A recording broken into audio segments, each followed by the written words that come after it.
So,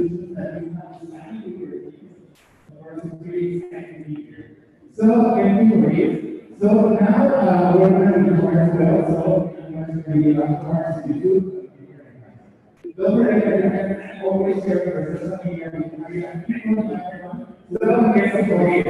So, now we're going to be course to do when we have people.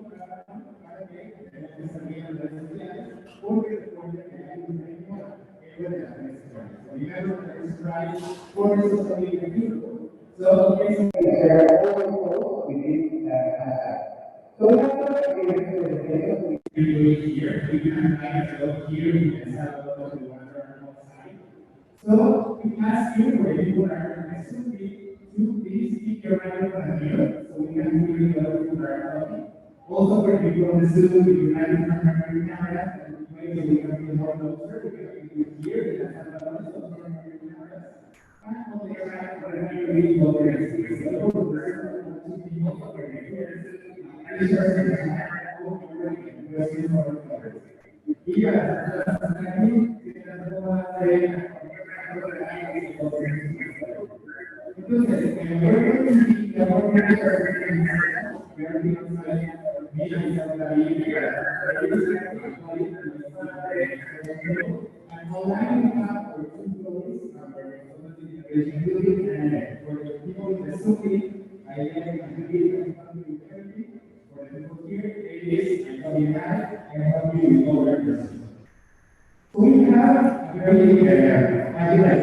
Hello, everyone. We're listening to David from Make Sense. We are working on fixing the sound. Maybe we will try to make it a little better. So if you can just give us a few minutes. And thank you so much for being here.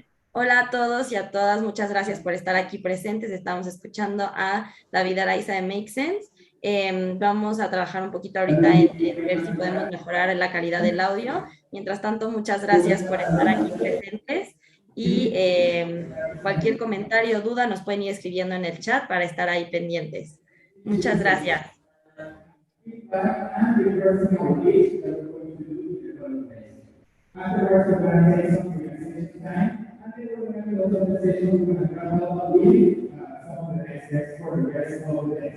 So if you have any questions, please let us know in the class. You can aquí, no sé, so what we have to do a lot of to the we give a lot of to inspire us or so please give us the first and also please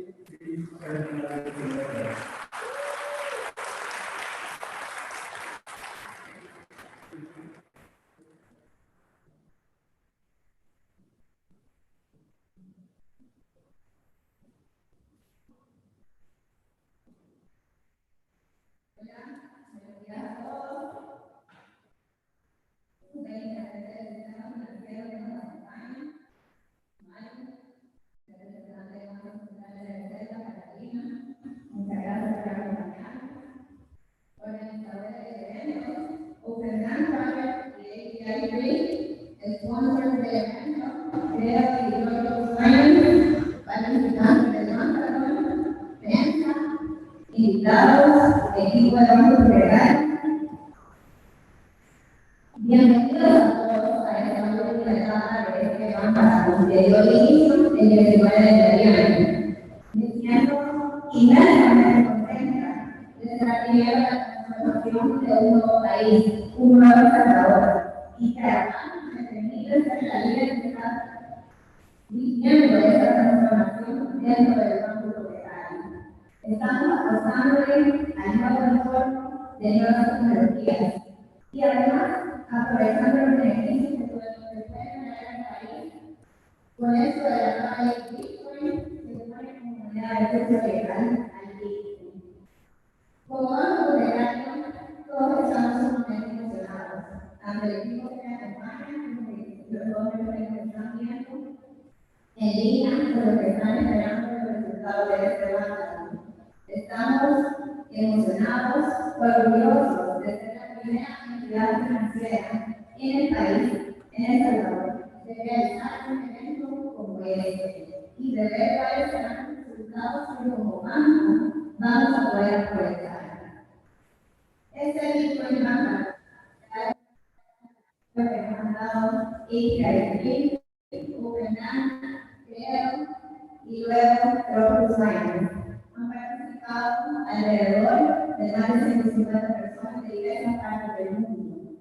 Algunos están viendo online y otros han logrado poder venir a nuestro país. Muchísimas gracias, de verdad, a todos los participantes. Estoy sumamente ansiosa por ver cada uno de sus proyectos. De corazón se aprecia mucho el interés de ser parte de este evento. Sé que sus trabajos definitivamente serán posibles respuestas que como bancos propietarios estamos buscando para una mejor solución, para una mejora de proyectos, de productos, de servicios. Y además también para nuevos productos que vamos a poder integrar en este nuevo mundo de país por el Bitcoin y el sistema financiero. Recordando para la audiencia que nos está acompañando y los que nos están escuchando, como bancos secretarios pusimos 5 retos para nuestros niños de trabajar para el diseño de una nueva herramienta o de desarrollo de productos. Estos eran, uno, la construcción del siguiente nuevo banco, cómo sería para los bancos propietarios y cómo serían más inclusivos. El diseño de las remesas, el empoderamiento de la mujer, el empoderamiento de los comerciantes y una lucha contra el cambio climático aprovechando las nuevas tecnologías. Todo lo anterior siempre bajo la filosofía del banco que es hacer inclusión financiera. Inclusión financiera es una apuesta del país, una apuesta a la que todas las instituciones del gobierno y del Estado estamos trabajando duro para poder lograrlo. Desde ya agradezco nuevamente su participación, a todos por la colaboración para poder llevar a cabo este grandioso evento. A los que nos visitan, les doy la más cordial bienvenida a este que hoy es su país. A partir de hoy, construimos un nuevo futuro, construimos el nuevo rumbo de nuestro gobierno. Y todos los que están acá presentes y los que nos están escuchando y nos están acompañando son parte de él. Feliz día a todos y bienvenidos a este Bitcoin Bankathon de nuestro propietario. Muchísimas gracias.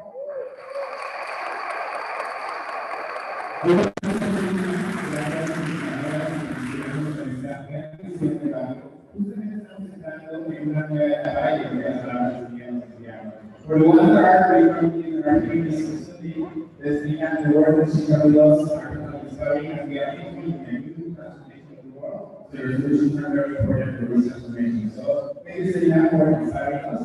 And we're looking forward to the next keynote speaker that we're having today. So I'm going to give the welcome to Simon. Simon Ledford, who is CEO of our project. So that's for Simon as well. And also recently, there was another very Estoy esperando a ver si llega alguien de allá para que me pueda apoyar con el sonido.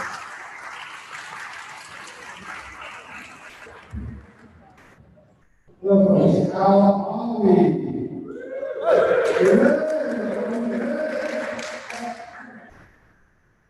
How are we?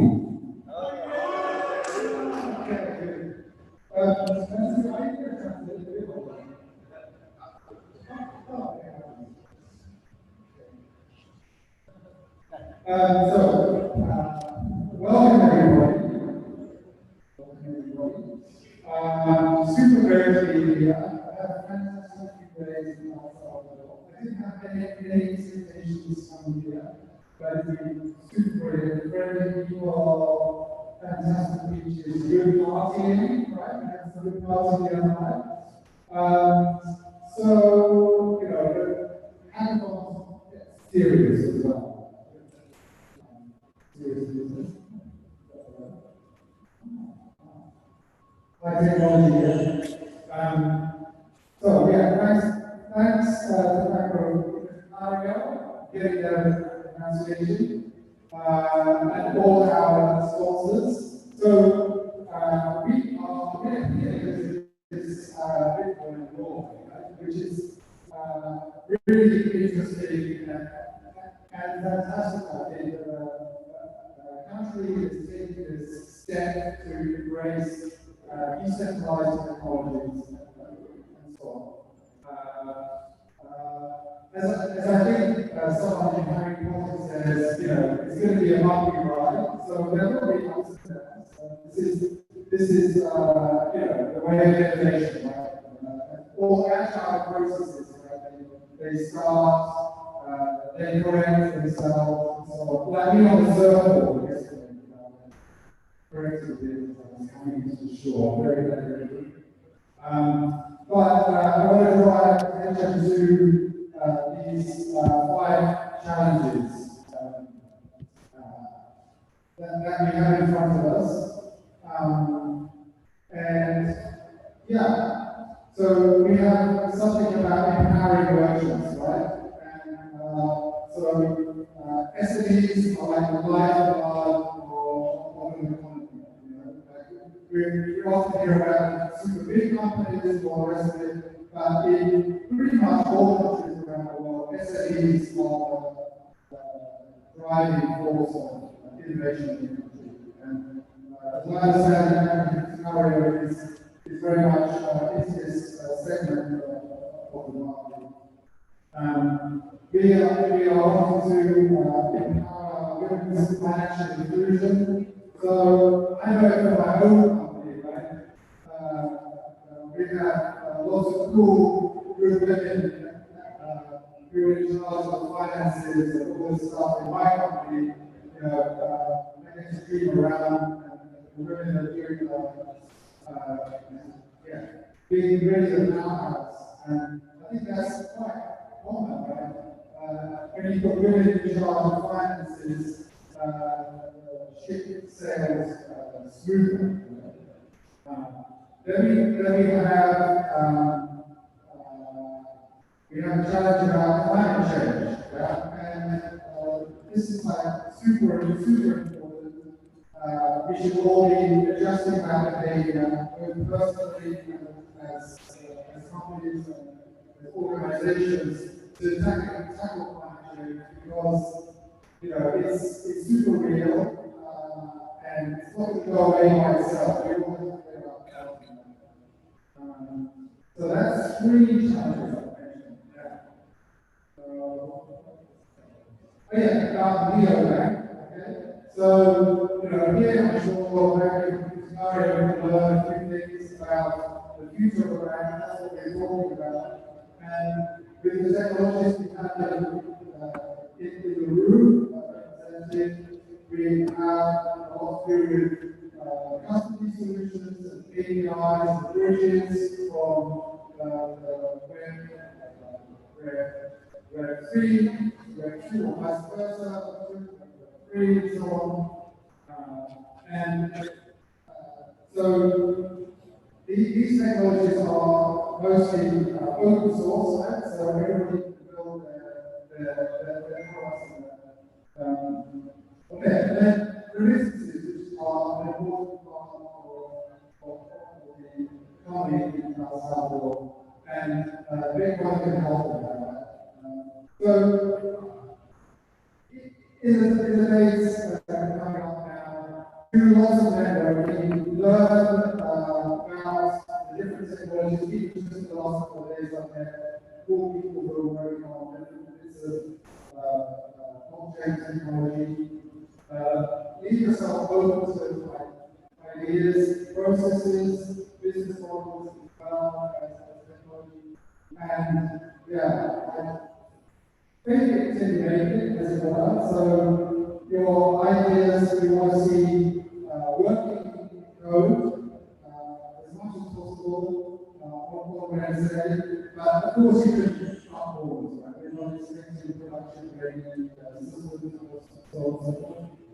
And also all about business here, I just like to quote a little bit on this book Bankathon El Salvador, talking about climate change.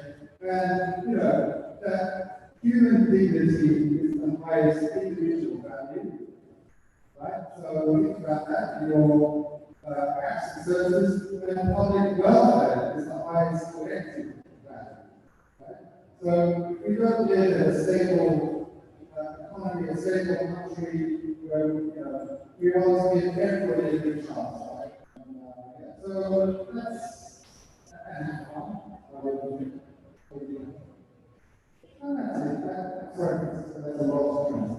Hello, everyone. We're listening to Simon Rathburn, CEO and founder of Open Bank Project.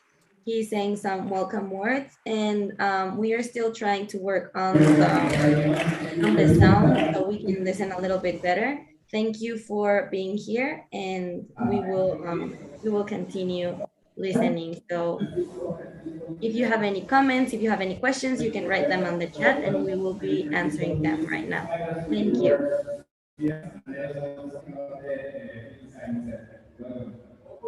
That's great. I'm sorry to say that people will be able to translate all of that, but also in Spanish level, quiero empezar con una historia de cómo empezó todo eso y quizás un poquito de antecedentes personales. Para mí, un historia que viene del extranjero, desde el 2015, siempre me venía preguntar en el futuro, ¿qué sea lo que interesa? Y yo siempre vivía en televisión de regresar a El Salvador. Y ahora, con la vida que llevamos, pues no hay otra razón por la cual regresar. Y todos se van naturalmente, uno de los organizadores entre nosotros y que pues compartimos la visión de que el mundo de las finanzas descentralizadas se iba a unir con el mundo de las finanzas centralizadas. Y a medida que pasa el tiempo, pues pasa México. Y cada uno se imagina de contacta, hablamos, todo fue muy reafirmante. Muchas energías se unieron y todo empezó a caer en el lugar donde tenía que estar.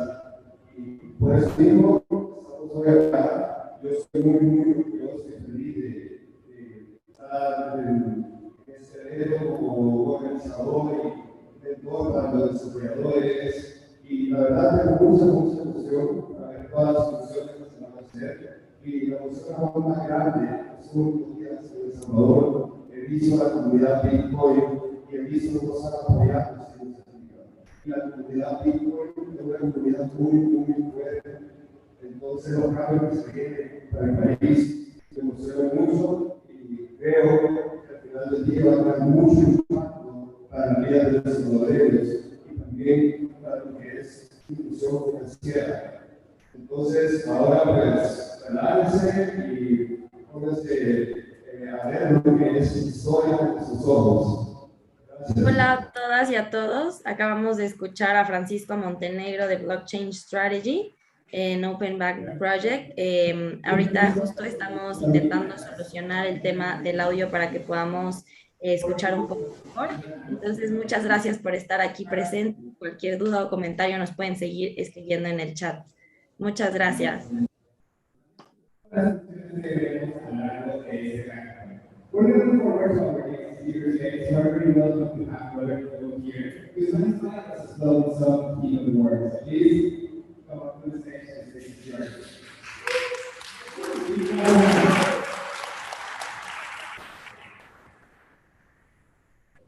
Hola, buenos días. Es ahora sí un sueño de estar trabajando ahorita en El Salvador con ustedes en El Salvador. Es una cosa que los años antes se te organizaba la teoría, con un gobierno, con la gente que hizo esa tecnología, ¿qué va a hacer? La teoría, ¿cómo se va a hacer? Y ahorita estamos viviendo en un momento de que ya estamos en la práctica, que estamos haciendo la práctica para poder esas tecnologías hacia el futuro con las personas, con la población. Y eso ahí es importante. Entonces, un gran gracias a la gran gracias su equipo que ha sido maravilloso trabajar con ustedes. Entonces, el Bankathon que se trata, Bankathon, bueno, hay que empezar un poco. Cuando nosotros hemos visto todo, o sea, ya está encargada para trabajar con es importante para ustedes. ¿Cómo está yendo? ¿Qué es la que está pasando? La número una cosa que estamos viendo que todos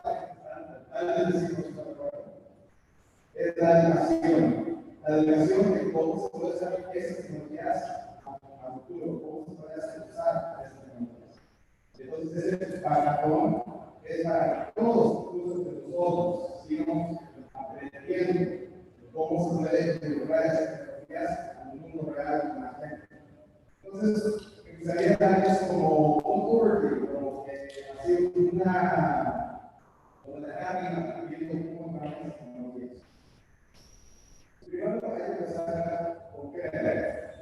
Credo es una solución en donde el banco le da el poder a la gente a tener las llaves, sus acceso a su Bitcoin. Entonces, abre la transparencia para que la gente se pueda tener y ser dueños de sus propios Bitcoins. Y entonces, ¿qué es lo que pasa? Que aquí mismo, como una solución, las carteras se pueden integrar, se pueden poner en una transición para que cuando, por ejemplo, hay una solución basada en credo, que todas las carteras sean conectadas. Entonces, tú tienes la cartera con la idea es que, bueno, allí se puede hacer la transferencia entre Bitcoin o entonces la gente tiene que poder recibir. Ahora vamos, bueno, la gente dice Bitcoin, ahora ¿qué hace el Bitcoin? Bueno, ahí estamos los software. Ahora se cae con cosas de futuro, que es cuando hay un nivel por aquí, pero con eso. Lo puedes hacer como un poco, que lo hago en resto, yo tengo cerca, cantidad de Bitcoin, lo hagas como resto, al sistema, me haga que le da intereses. Entonces, la gente puede estar pensando, le da intereses, puede generar ingresos hacia el futuro. Entonces, la educación también hay ingresos. La gente tenga su Bitcoin y pueda ver hacia el futuro, es lo que se está trabajando. Y entonces la infraestructura que hace eso posible es el otro Bankathon. Y esa infraestructura antes, toda la infraestructura del banco.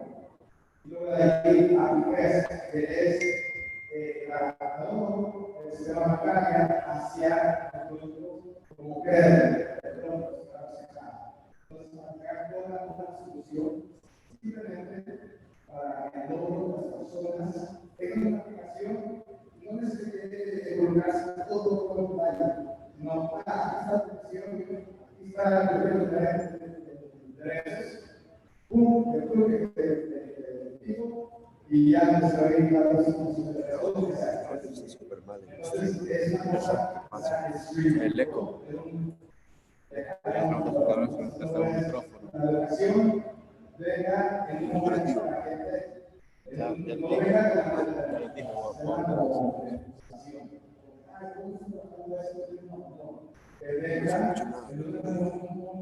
Escucha, pero con cargo de eco. entonces, es un gran honor, la educación sigue, es muy importante, todos estamos aprendiendo, y es el chiste de Bankathon. También me gustaría dar un special shout a las organizaciones que empezaron todo esto, el SONDE, TOMAS, esas casas sociales que se usan las tecnologías, y como mencionaron los challenges, los retos, es el Women Empowerment. Ha sido un líder para ayudar a la gente, a las mujeres que están en situaciones vulnerables. Entonces, ahí es donde se puede seguir esa casa social. Porque el Bitcoin es una herramienta. Si de esa herramienta se puede unir con causas sociales, allí es el Bitcoin, allí es el poder. El poder de la gente, el poder de la generación, el poder del futuro. Entonces, muchas gracias, y gracias.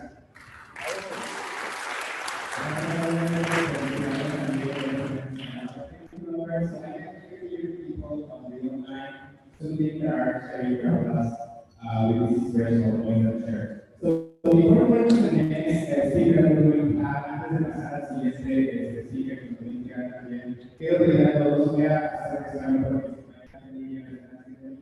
vamos a ir al entrenamiento, porque ya llevamos varias horas despiertos, vamos a internet, vamos a hacer, entonces les voy a pedir a todos que se levanten aquí en la sala, levantemos nuestros mares, todos.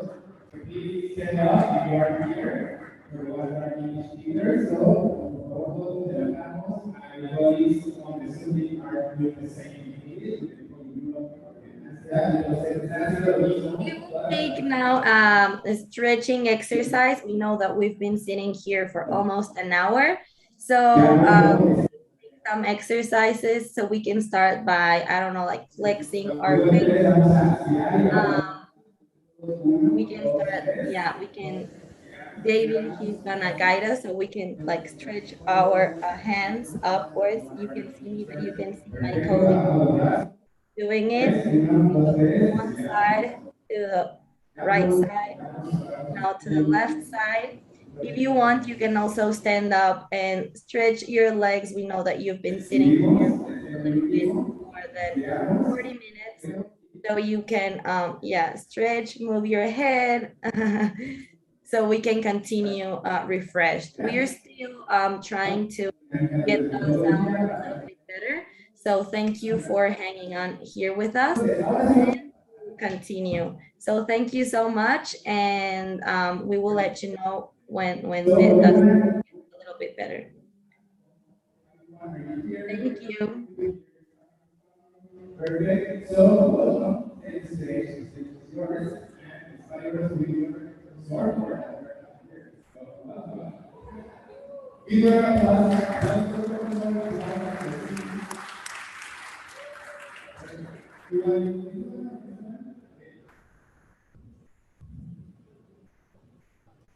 Buenos días.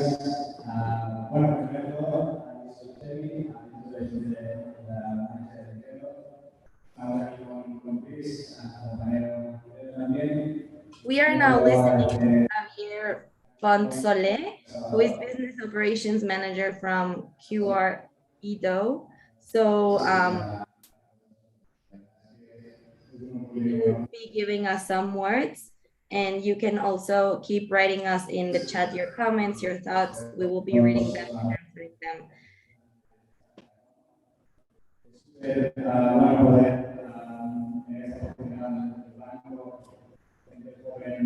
Proyectos de I+D se meten ahí en el campo, así que súper contentos. Sin nada por la parte de Quevedo, vamos a estar ahí incluyendo con sus proyectos y por supuesto con otros equipos de soluciones tecnológicas. Súper contentos, aprovechar a todas las tecnologías que hay aquí a disposición, que es un análisis tecnológico, que estamos a menudo. Así que a disfrutar, si tenéis alguna duda, podéis preguntar. Y tenemos una dinámica especialmente para El Salvador que vamos a llegar, vamos a llegar al final, vamos a empezar como tenemos, pero aquí a nuestra disposición. Así que nada, a disfrutar.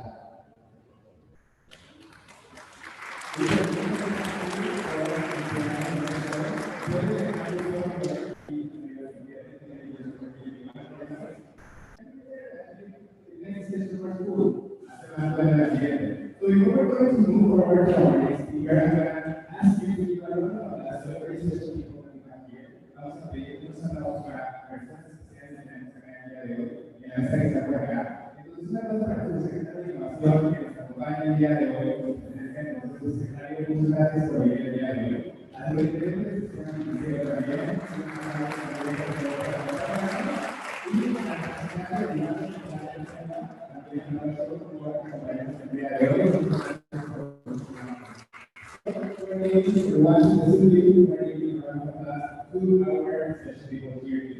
So thank you all for being here. We're looking forward to our next meeting here. So we can start practicing more considerations. Vamos a empezar a seguir el speaker que nos va a iniciar para poder estimar la conversación que se puede pasar a nuestra actividad. Cuando la voz es el reloj, please first and we fight. Bienvenidos. The people of the Zoom were trying to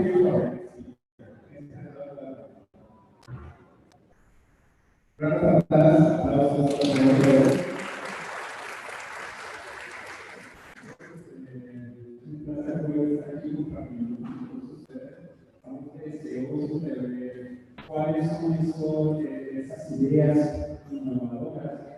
are now listening to Messi Rendon, Chief of Technology Officer at Tropicus Finance.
He's talking a little bit about how he's willing to see the ideas for innovation through blockchain ideas over Bitcoin, and also about decentralized finance. And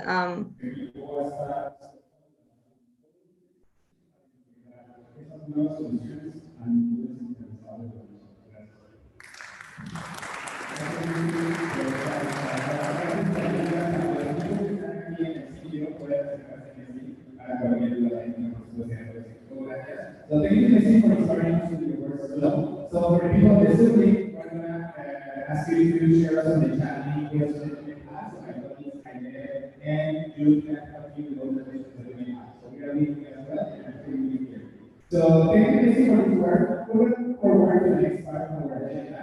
So there's going to be a switch the agenda that we're going to communicate today. We're going to switch Spanish.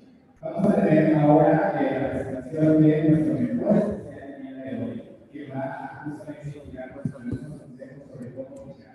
Entonces, debido a que nos acompañan bastantes personas del inglés desde Europa y Asia, la sesión primero la va a coordinar nuestro mentor en línea. Entonces, nosotros aquí en El Salvador tenemos una hora de recepción, una para que vayamos, y una hora para estar Me imagino así, equipos, comunicar con los sectores que están acá. Entonces, we're going to forward to our session or and teach with Rodrigo, who has said we join us today over there. So, si quieren voltear, Rodrigo nos acompaña en la asociación. Rodrigo, ¿cómo estás? Bienvenido a participar. Rodrigo, ¿cómo estás? Ahí estás. Por favor, entonces, los grupos estarán en la sesión en línea con los participantes en el link de Zoom en Asia y Europa. Nosotros acá podemos tomar una hora para poder continuar trabajando en esta solución, porque recordemos que esto es un caso donde tenemos que hacer la mejor solución posible, o para hacer el buen equipo, los aliados y las personas que están por aquí. So, we're going to tomar una hora, o sea, que sale una hora para poder tener la sesión de teaching aquí con nosotros y poder lo damos un pequeño descanso y regresamos. So, welcome everyone again. And on the Zoom, we're going to start the session. So, gracias a todos, nos vemos en una hora.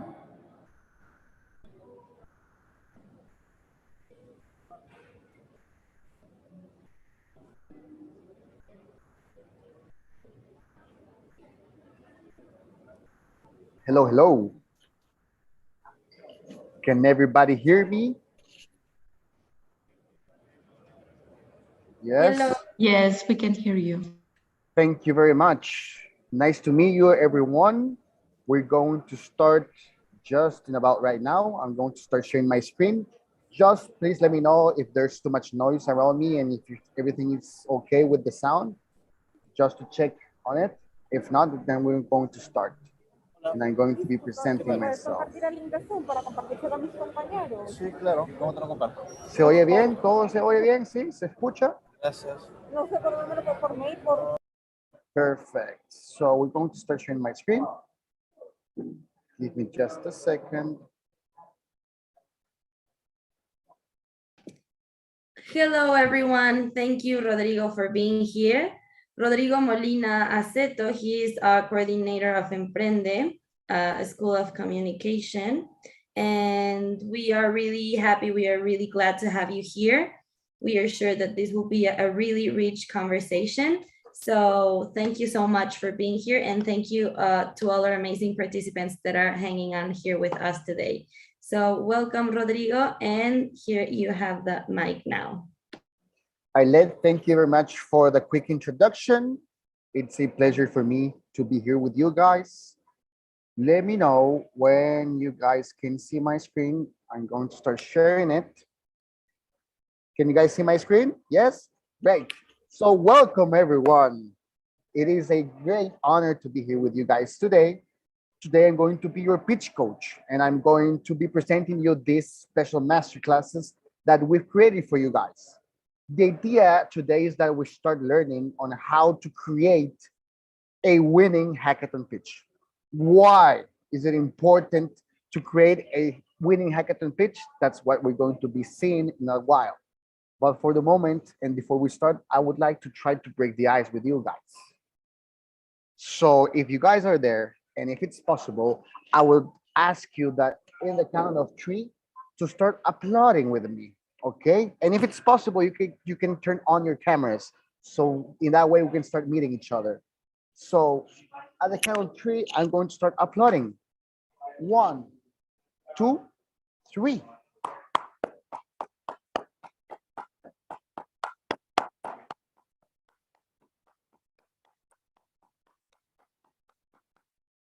Nice, thank you very much. Do you guys know why we were applauding and why we're celebrating? It's very easy. We're applauding to you, we're celebrating you because you're unique, you're different, you're special. And that is something that is worth celebrating every day.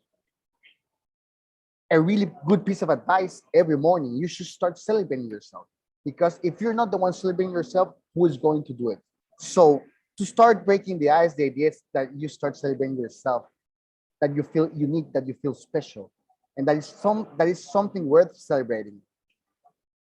What are we going to be seeing today? Basically, we have a small agenda. It's kind of packed. We have a lot of content coming in, but the idea is that we start getting to know more about the generalities about pitching. And obviously, after getting to know what pitching is all about, we're going to start talking more about a hackathon pitch and what its methodology and how does it work. Okay? And after that, we're going to talk a little bit about these tips, these recommendations, these hacks for you to get a winning hackathon pitch. So first of all, and before starting, I would like to start the project, the masterclass with this quote. And it says, to empower and develop an idea, product, or business project, it is essential to know how to sell. And by how to sell, what do we mean? To sell basically means to captivate or to attract, which can also be defined as selling. It's also to solve a problem. And when we put together these two things, to captivate and attract and to try to solve a problem, basically we're talking about creating a sales pitch. And what is a sales pitch? A sales pitch, it's a salesperson attempt to persuade their audience to buy or believe what they're offering. What does this mean? Basically, sales pitch is this small um this small speech, basically this small speech where salespersons, where people, where entrepreneurs, where professionals try to convince their audience that they have a really good product or they have a really good project in their hands and that might be useful to start developing. So the idea of a sales pitch is to create a first encounter, a first connection with your audience of interest to start offering something. And why am I saying this? Because at the end, there's two types or there's two kinds of sales pitch. And this is important for you guys to understand because this is something that is not only going to be useful for the hackathon and this event, but also for your whole life. And what am I talking or what am I trying to say with this? The idea is that you guys know how to master your pitch. And there's two kinds of pitch. The first one is this short pitch, mostly known as this elevator pitch. And the other one is more known or well known as a business presentation. And what is the difference? Basically, it's what it is for.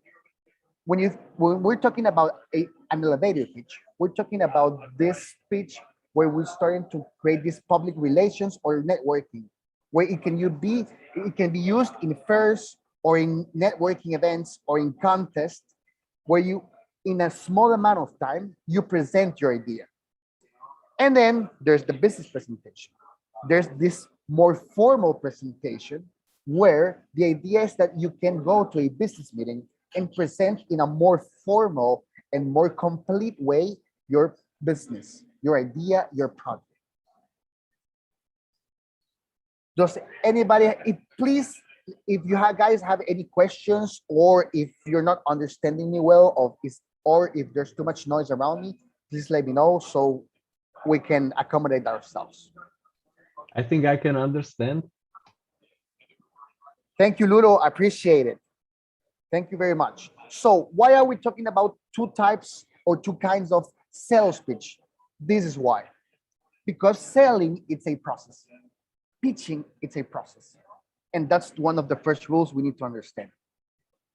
A pitch, an elevator pitch, is most commonly used to introduce your business idea, to introduce yourself to investors, to professionals, to a group of people that you might be interested in knowing, all right? And this pitch will allow you to open small windows of opportunities. Why? Because if you get in touch with somebody at an event and you pitch and you give your elevator pitch, you'll have the chance to get a contact, to attract some people's attention. And if you get to do that, you're going to open this small window. And if you open a small window, the probability of opening or creating a huge door, an access door, is going to be easier. So the idea is that with an elevator pitch, you open windows that can become doors. And after they become doors, you can definitely go and present your business idea. And that's where you're going to use your business presentation. With your business presentation, the idea is that you present the whole details about your business, your project, or your idea. So you can get an investor or so you can sell in a more formal way. So what I was telling you about before, it's something you need to start mastering because it's going to be useful for the rest of your lives. You need to become a master and pitch your business like a pro. Every day and everywhere, you're going to have an opportunity to pitch your business. So make sure to be ready. This is something you guys, this is something going to happen every day in your lives. Maybe you're going to be at the park and somebody will get nearby you and they will ask you, what do you do for a living? And obviously you're going to start pitching yourself about what do you do and about your projects. And this pitch will definitely open a door, will open an opportunity. I have a small video that I want to show you guys so we can have this methodology of me speaking and getting to know more details about other experts that are obviously on YouTube. So we're going to see a YouTube video. Please let me know if you can hear the video and if the sound is okay. Give me just a second. Can you see YouTube's? We see, yes. See, perfect. So It's put it loading. in full screen. Okay, yeah. Let's wait for a second. Give me a second, guys. Okay, here we go.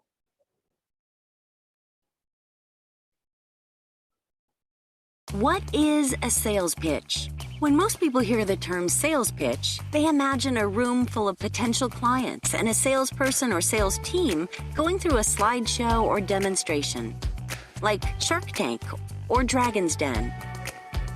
In fact, most salespeople go through their sales pitch frequently, even on a daily basis.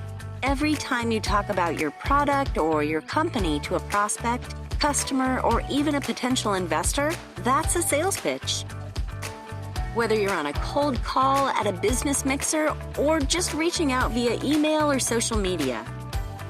The focus of your sales pitch script shouldn't be about your product features or your service capabilities.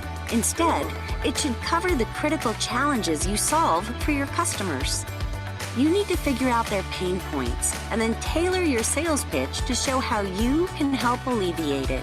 To find out more and read a guide on perfecting your sales pitch, click on the link at the end of the video. So that was a really quick video on how to, or what is exactly a sales pitch. And if you guys noticed, basically it's what I was telling you about.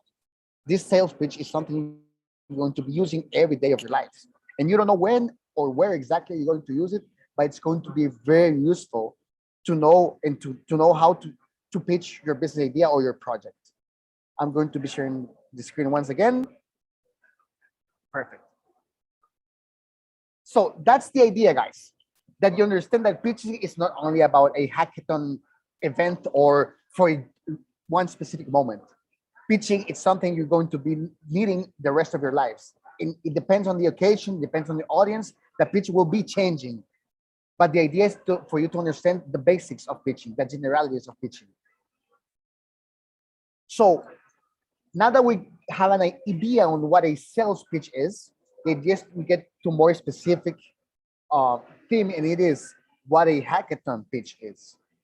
And this is interesting because they're very similar, but has different contents. So what a hackathon pitch is, basically this hackathon pitch is the culmination of weeks or days of learning and hard work. You guys have been hacking, programming, developing an idea, a project, an app, a solution for the past few days. So the idea is the idea of this hackathon is that you can present your project, that you can present your solution.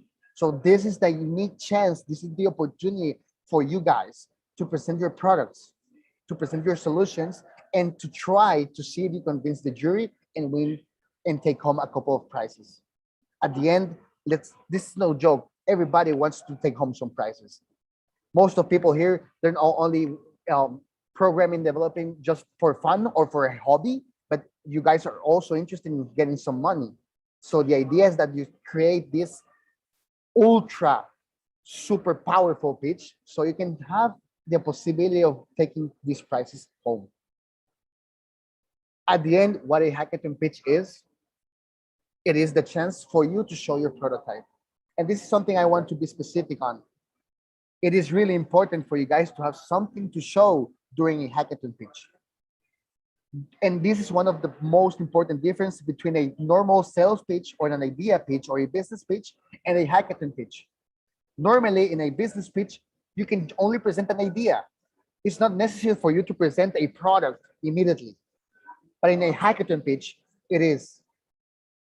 The juries are very interested in knowing how the technology works, how your solution is going to work. So it is important for you guys to understand that this is not the chance to present an idea, but also a product. And if you don't have a product yet, you can present a prototype. So why is it important, this hackathon pitch? This hackathon pitch will mainly work for you guys in these 4 categories. The first one, as I was telling you before, it is essential for you participants to show a product, to show a solution. So this hackathon pitch will be useful for you to present, to demonstrate what your product is all about, and to validate with the juries. After days of design and development, you need to be able to present and show your solution. So this is the moment to do it. Also, pitching in a hackathon will give you improve your soft skills and speaking skills, but also your know-how about your product, about your industry, about about what you're exactly proposing. So the idea is that when you start practicing your pitch or when you start pitching, you become this expert and professional on your field, on your industry. The challenge of pitching develops a unique set of skills and allows to master everything about your product. This is something very interesting, and that's the idea about this masterclass and the pitching sessions one-on-one we're going to be having in this couple of days. The idea is that you become experts on what you guys are doing. And obviously, as I was telling before, prizes and funding are going to be part of this hackathon pitch. It is important to master your pitch because you get to have the chance to win prizes and to take money home. And nonetheless, this is one of the most important, I think. Pitching is also about networking and opportunities. As we saw before, pitching opens small windows that can become doors, and those doors can become business opportunities, real business opportunities. So pitching, it's also about creating. Oh, thank you. There's some questions. Thank you very much, Leo. If you guys have questions, please put it on the chat or raise your hands. This is also a discussion. This is a dialogue. It's not only a monologue, so please. I do definitely recommend that you validate your solution with your mentors. You need to start testing your product or your solution, and that's why we're going to be talking about this in a couple of seconds. So yes, I do recommend that. So this is why it's important to start pitching and to start practicing your pitch. And this is why a hackathon pitch is important. So now let's get to the basics and start making more and start landing to more about what a hackathon pitch is all about. In this case, and in most of hackathon pitches, you only have 3 minutes to present your idea. What does this mean? It means that you only have 2 minutes to attract, explain, and convince your audience that what you're creating or your solution, it's worth it and it's unique. And it's going to bring value to the audience, to the jurors, to your clients, to your customers. This is a possible way of dividing these 3 minutes. If you ask me, the idea is that you have the first 30 seconds of your pitch to introduce yourselves, your team, but mostly to attract people's attention, the jury's attention, your audience attention. And we're going to be talking about this in a couple of minutes. But the idea is that you have to be memorable. The second part of your pitch should be more focused on telling more about the solution and go through the most specific details. And after you tell a little bit about the solution, about your product, you start demonstrating. You start the demo. You start presenting all of the features, all of the benefits, all of the technological aspects of your solution. You show a demo. This is important. This is one of the main differences between a sales pitch or a business pitch or an idea pitch and a hackathon pitch. The demo is very important. Or at least if you don't have a demo, at least try to show us a prototype. Try to show us some screens on how does your solution look like and how would it work if it was already programmed or developed.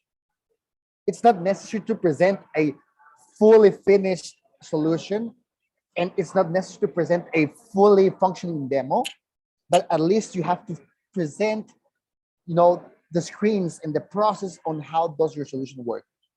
And after presenting your demo or presenting your product in a very detailed way, that's when you start closing or wrapping up all the information you just presented.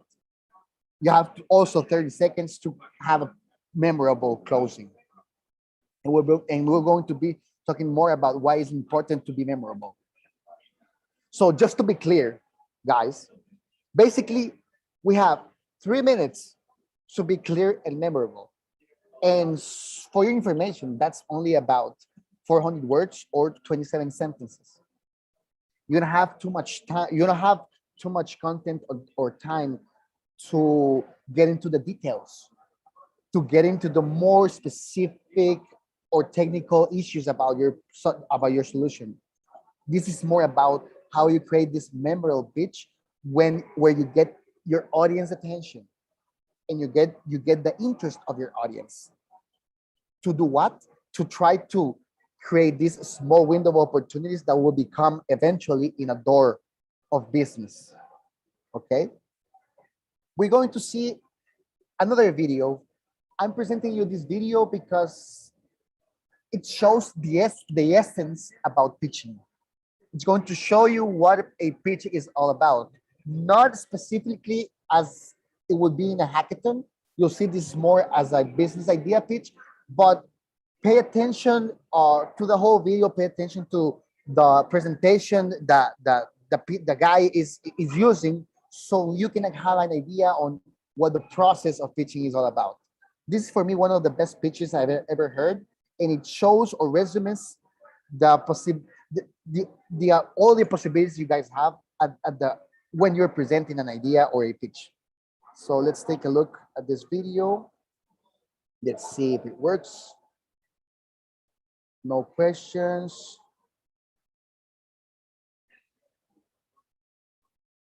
Thank you, Elena, for helping me with the questions. So we're going to see a small video on how to pitch a business.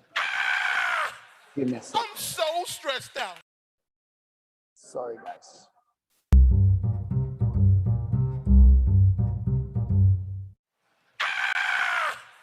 I'm so stressed out trying to plan all of life's celebrations. I mean, I got little Susie's graduation. I got Ted's birthday party. And of course, football season is coming back. I want to plan a tailgating party for that. I wish there was one easy solution for me to order all my party supplies, just as easy as booking an Airbnb. Wait, there is. Party on Demand is your one-stop mobile party supply shop, delivering the party to you in 1 hour or less. We deliver the 3 essential ingredients you need to wow your guests and have an incredible, memorable party. We deliver food, talent, and decorations right to your door. Bam! We make it happen easily with our partnerships from Uber Eats, Grubhub, and Postmates, delivering that tantalizing food that's yummy, yummy in your tummy.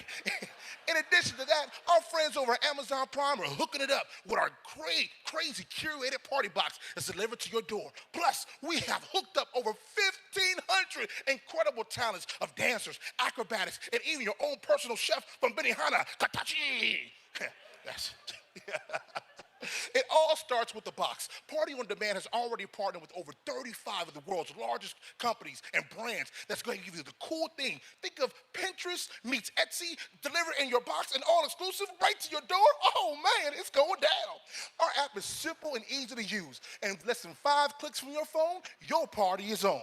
With over $251 billion in this licensing and rental industry, we know we're going to disrupt this marketplace because over 800,000 people celebrate their birthday in the U.S. alone every single day, not including over 500,000 people that just have a great social and celebration as well. With that, Party on Demand situates ourselves between the sweet spot of affordability and convenience.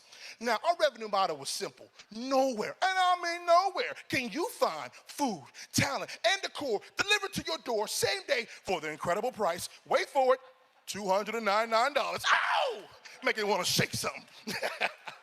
We're asking for $1.5 million in exchange for 15% equity. This will give us a 15-month runway and yield profitably about $7.5 million.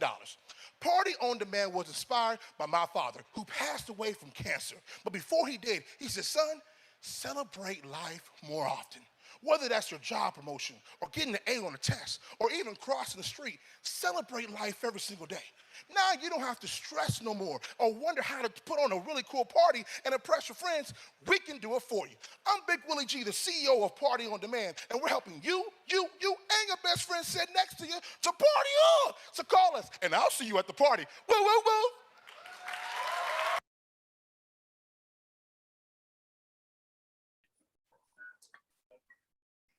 Did you guys understood the video a little bit? Did it make sense for you guys? What is your opinion on what you just saw? If you ask me, this dude has all the energy possible. He knows everything about he knows everything there's know about its business. He knows basically everything. And also he knows how to handle his public, his audience. For me, this is one of the best speeches, not only because of the energy of the dude, but also because he's really convincing in a really interesting way its audience. So the idea on a high content pitch, basically it's the same. How do we try to convince our audience that our solution, our product is the best, and mostly it's unique?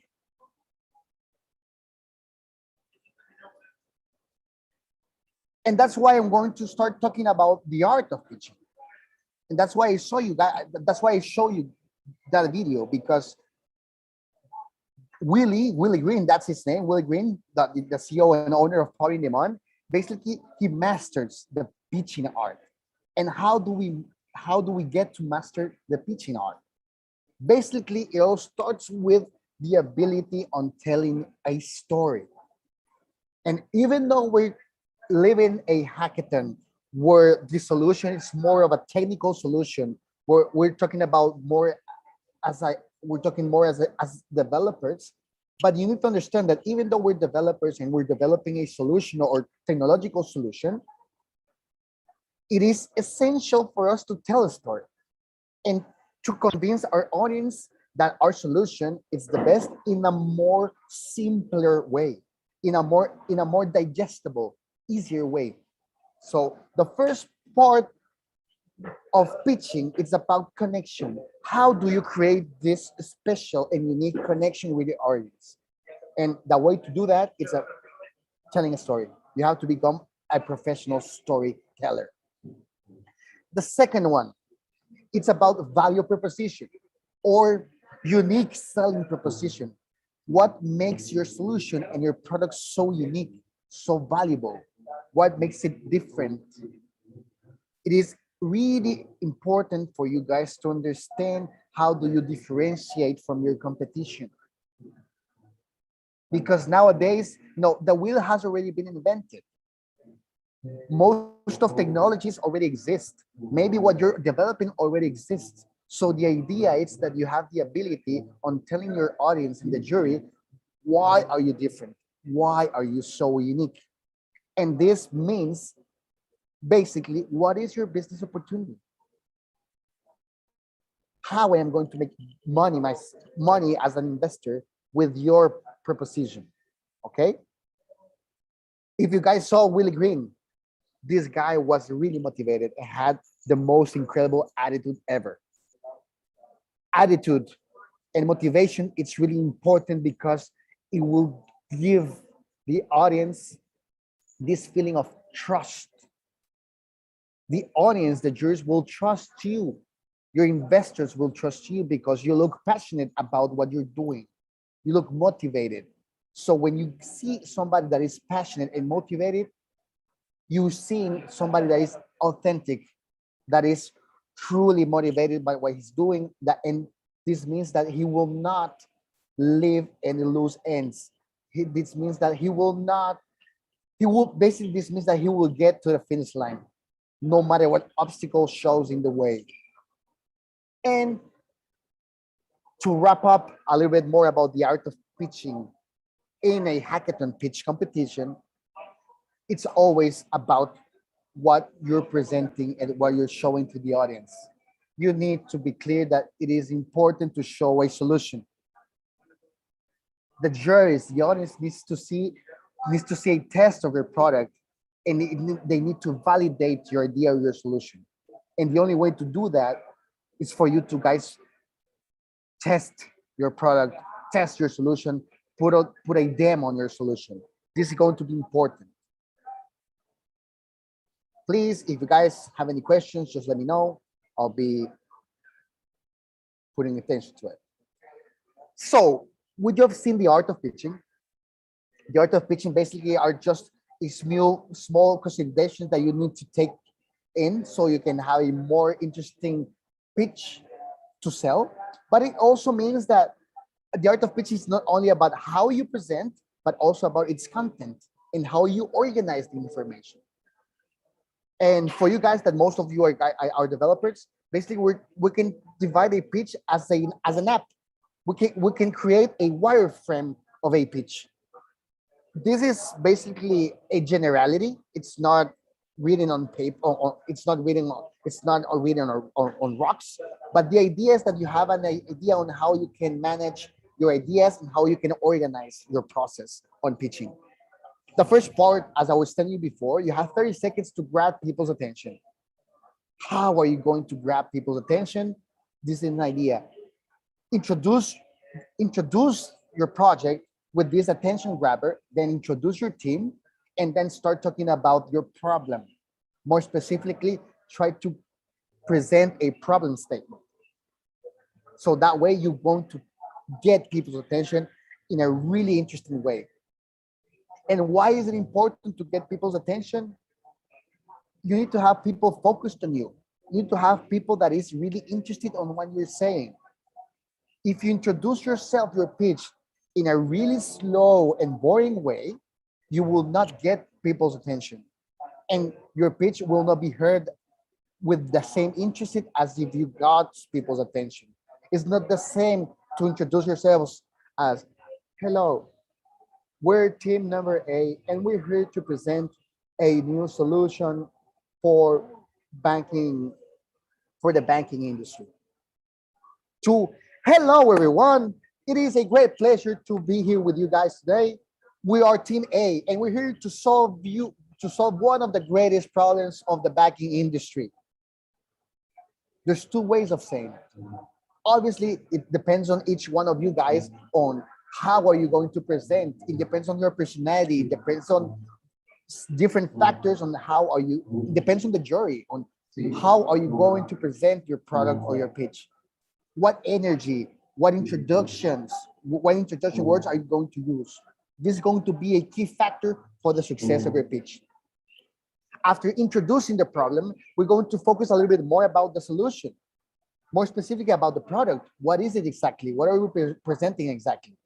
And after presenting the solution, we can start talking about the demo, about the product in a more detailed way. We can start explaining the more technical aspects of the solution, the features of the solution, the benefits of the solution. And of course, after finishing your demonstration, you have to wrap up, you have to close your pitch. That's what we're going to see in a little bit. So this is a more formal and more interesting way to see the content or the possible content that you can use for your pitch deck. What is a pitch deck? Basically, pitch deck is your presentation, your support presentation. It is those support slides that you're going to be using to have a clear and organized path to follow, a process to present your pitch or idea. And it's also going to be important to show some important aspects of your solution that you don't have the time to tell or to explain to your juries. This part is very important. The pitch deck is going to be an essential element for succeeding, for having success in a pitch. So this obviously, and you guys can look all over the internet. You're going to find several information about what content should we use in a pitch. But I've created this 8-step or even 8-slide deck so you can have an idea on what to present during your pitch. As we were talking before, the first part is obviously the introduction. You need to have the possibility to open in a very powerful way.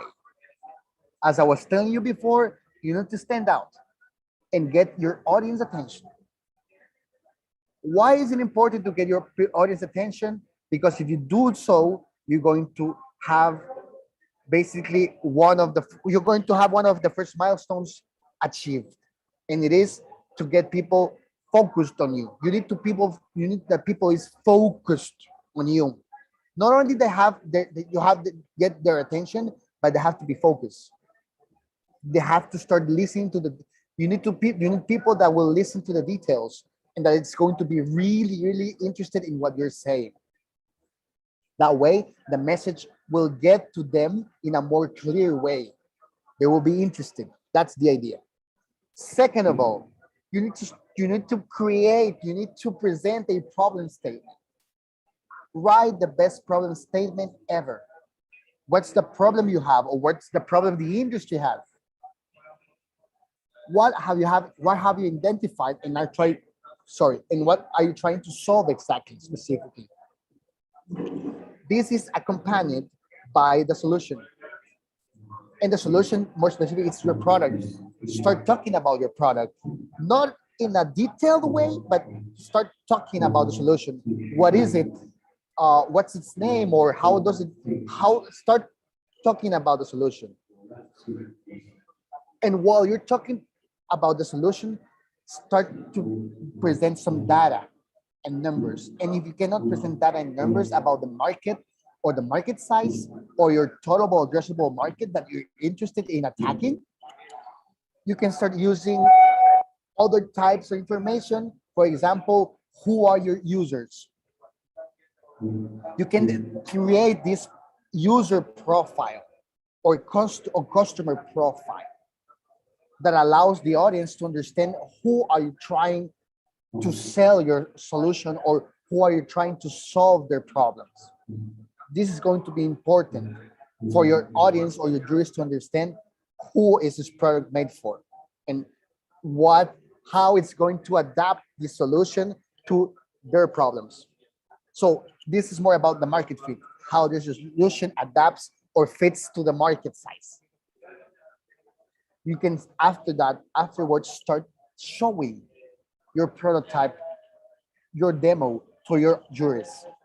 You need to start explaining how your solution works, and try to focus not on the challenges or in the problems that your solution has, but more in the features or the benefits that your product can solve. What are these benefits or functions that are worth presenting to your audience? And for this, I have a recommendation. It is possible that your solution has multiple features or multiple technological aspects that you need to tell about. But if you tell all of these technological aspects or all these features, you might lose a lot of time during your pitch session, during your pitch. So idea is that you focus on the three more important features or benefits or technical aspects of your solution. It's called the rule of three. Instead of presenting all of the details about the solution, try to focus on presenting the three more important. Okay? And after presenting the demo, you need to start like closing up a little bit the information. You start like to put your feet on the ground, as we say. And how do we put the feet on the ground?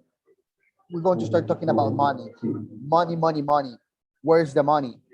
You need to know how is this solution going to make a profit, how this solution is going to help the stakeholders or the investors to recuperate their investment. So this is really important, that you know how to present or how to adapt this business model to your solution. And to finish the process of this pitch deck, you can start wrapping up all the information with a small resume or with a small roadmap of how are you going to implement your solution. And this is very important. Sometimes ideas might be really hard to implement.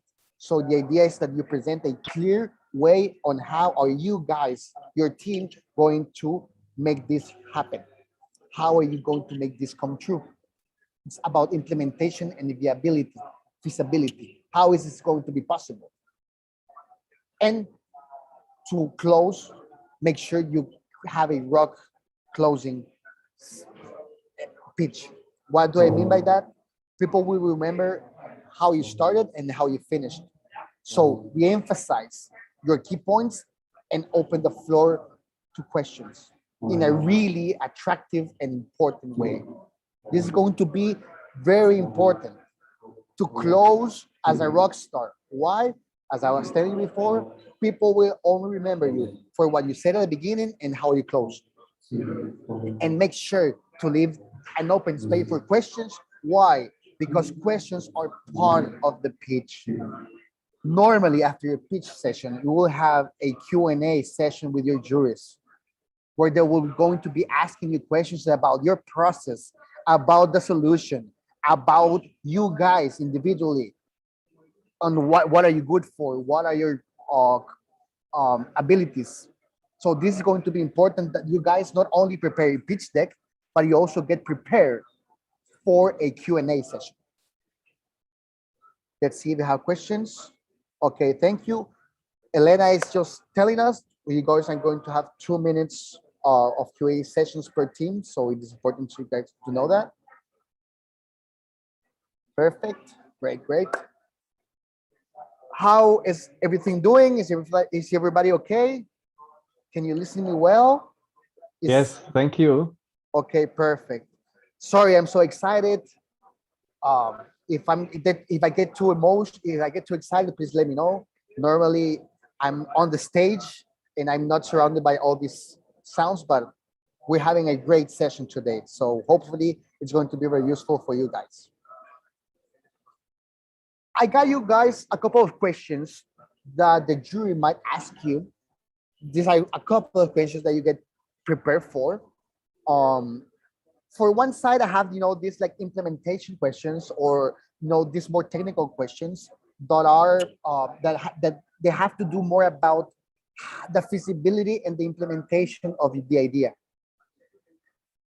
How are you going to make this viable, and also how are you going to make this sustainable, not only in the short term but also in the long term?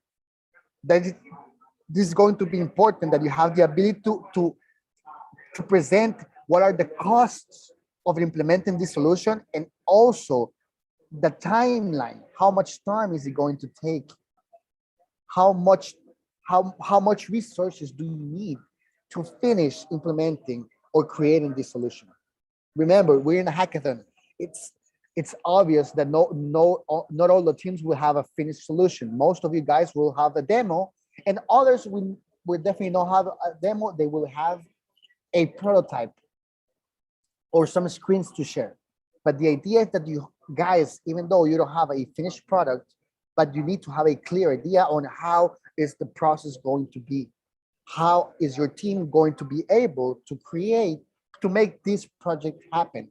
Or at least how, if the jurors are interested in your product, how the jurors or the client that will take your project what are the resources that he's going to be needing to implement the project, okay? And of course, you need to be clear on the metrics. You need to be clear on your competitors. You need to have information about everything there is to know about your business. So you need to have a really good, you need to do your research. That is going to be really important for you guys to be prepared for this Q&A. Do your research about your competitors, about the market fit, about other partners, and how are you going to be integrating all this. And also, might get some questions about the process, your process, your team's process in this hackathon. They might ask you about the challenge you faced while you were creating the solution. They will ask you about what are the features or aspects where you would try to add to your solution if you have more time. They're going to ask you about who your target is, how are you going to make money, who your audience, they're going to be asking you about what is your plan on how to sell or how to market this app. So there's a couple of questions here, but the idea is that you can guys also be prepared and ask yourselves, what are the questions the jury might be interested in? What are the questions that the jury will be interested in knowing more about our solution? And you have to understand that the Q&A part, it's essential for you to solve any other questions or to present any other idea that you were not able to present during your pitch. As we were telling before, we only have 3 minutes. It is impossible to say everything we need to say on a 3-minute pitch, but there's a Q&A session for you to solve any other doubts in a more detailed way. And in a more, I would say, informal way. What I mean by informal is that you're not in your presentation, you're not in your pitch. It's something else where you can be more specific and be more detailed about the information you're giving. So if we try to summarize and to keep it in a more simple way, this is how you're going to present your pitch. You're going to introduce the product or the solution, your team. You're going to introduce yourself in a really powerful way. You're going to present the solution. You're going to explain how does it work, what are the technical aspects of the solution. And after that, you're going to talk about more about the business model and how you're making money of it. To have a really nice closing like a rockstar, where you're going to re-emphasize in these more important aspects of the solution. 4 steps. It's not that complicated. We created first 8 steps, 8 possible deck slides. You can obviously do a little bit more, a little bit less, but normally a average presentation of a pitch, it's about 8 to 12 slides, around that. So with 8 or 12 slides, you're going to have more than enough slides to have a really good presentation. But if you try to see it in a more simpler way, it's only 4 steps to present your pitch: the intro, the demo, the business, and how you're going to close for you to get your audience attention at the beginning and at the end of the pitch. So get into more details. And this is something interesting for you guys. These are some hacks and recommendations that will make your pitch basically perfect pitch. And one of the first things I have to say, and it's one of the most valuable recommendations somebody has ever given to me, is that you have to keep it clear and simple. Even though we're talking about, even though we have solutions that have a lot of technical aspects that should be taken care of, but not everybody of the juries or not everybody of your clients or investors are going to know about those technical aspects. They're more interested in the business model and how are they going to be making money, rather than the technical aspects of the developing or the software or the app of your solution. So remember to try to keep it simple for other people that are not maybe talking the same language as you guys to understand. So first of all, try to get the story clear, so your audience can have a more simpler way to understand things. The second hack or recommendation, basically, where I've been saying this all morning, during this all session, it's you need to understand that being memorable, it's crucial for creating a winning pitch. And this is the 20-second rule. You have 20-second rules to get people's attention at the beginning, and you have 20 seconds to close and to wrap up your pitch as a rock star. So make sure to open powerfully and close like a true professional. In that way, you're going to engage and create this truly and strong connection with your audience, with your jurors, and you're going to make sure to have a winning pitch. This is really important, guys.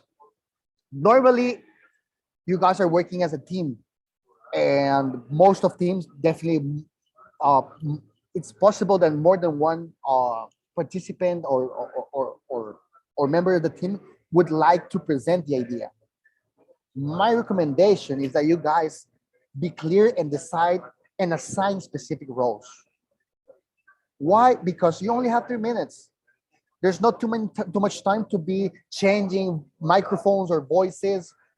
So decide who the best speaker is. Choose who's the best seller of your team and let him do a job of pitching, while the other part of the team focuses on the demo, on the technological aspects, on the small details, on the pitch deck presentation. So please make sure that you guys as a team decide which one of you is going to be assigned to that specific role, and make sure that you guys decide who the best seller and the best speaker is to present the idea. At the end, pitching is about selling. So you need a seller to pitch. The fourth and important hacking recommendation is to know the rules. Guys, please make sure to read once again the judging criteria and to understand what the judges are looking for in your solution. Also, not only focus on what the judging criteria are, but try to focus on what the background of the jury is. As I was telling you before, maybe most of your juries will not have the technological knowledge or the know-how of developing an app or solutions like you do, guys. Maybe their role or their background is basic, they're just the president of the bank. And they only know about finance. So make sure to understand who your judges are and research about them, what their knowledge is, how you, so you have a more clear idea on how to present the information to the jury. This is going to be really important. Know the judging criteria and know your jury's background. Fifth, hacker recommendation, make sure to present a prototype or at least make sure to at least present a prototype. My recommendation is that you guys try to present a demo, something that works in a certain way, okay? But don't worry, if you don't have a demo, present a prototype. But make sure that while you're presenting a prototype, the prototype, it makes sense and it works as a prototype so the jury can see what exactly you guys are looking for to develop. So the jury knows that, have a more clear idea on what your solution product is. And to finish, my sixth and hack recommendation, it's about pitch deck. Your pitch deck, even though it's not as important as your oral pitch, but your pitch deck will definitely be a useful guide for you to have an organized process on presenting your ideas and also this support for you to present other information that you don't have the time to tell your audience. So make sure to use really nice graphics, infographics, visuals to have this nice and professional presentation for your jury. I'm going to play one last video. This is a video of a guy that is just trying to present us a couple of tips so you can win your hackathon pitch. Let's see the videos. I'm just going to see if there's a couple of questions. Okay, there's a couple of questions. Thank you, Elena, for helping me answer all those questions. And if not, at the end, we'll be talking and giving more details about this. Okay, thank you very much. So I'll play the video for you guys. Please let me know if you can see and hear the video. Just let me.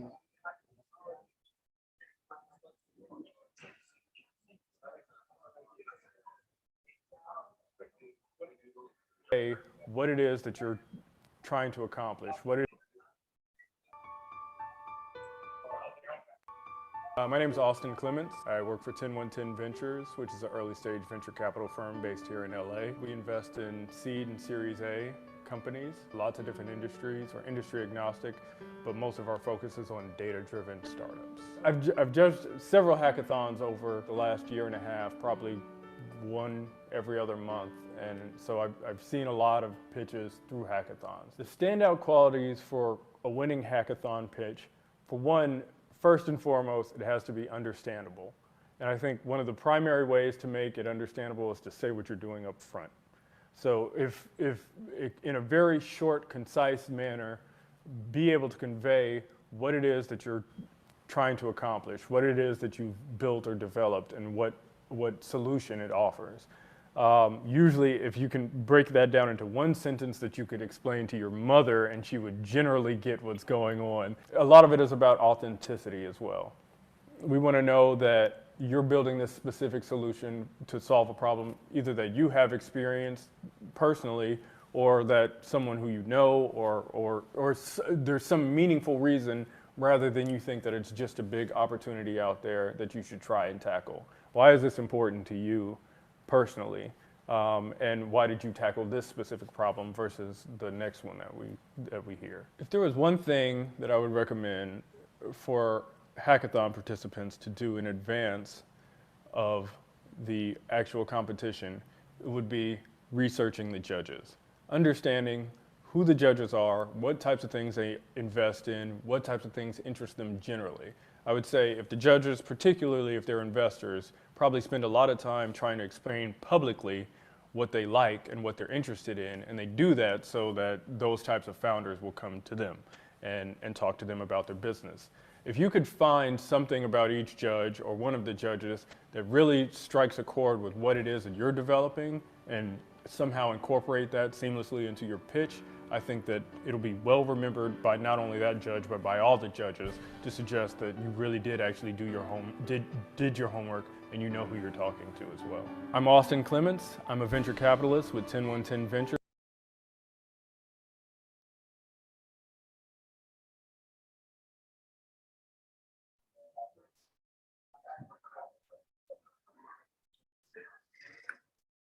I think this guy basically, he wraps up a little bit of what I've been saying to you guys. You know, he basically, in this small 2-minute video, he presents all these hacks and recommendations for you to have a winning pitch. So definitely at the end, the idea is for you, and as this guy told you guys, the idea is that you to keep it as simple as possible as you can. Keep it simple, be clear and concise, be precise, but mostly make sure to show your motivation, to show your passion, because commitment is something that juries are going to be looking for.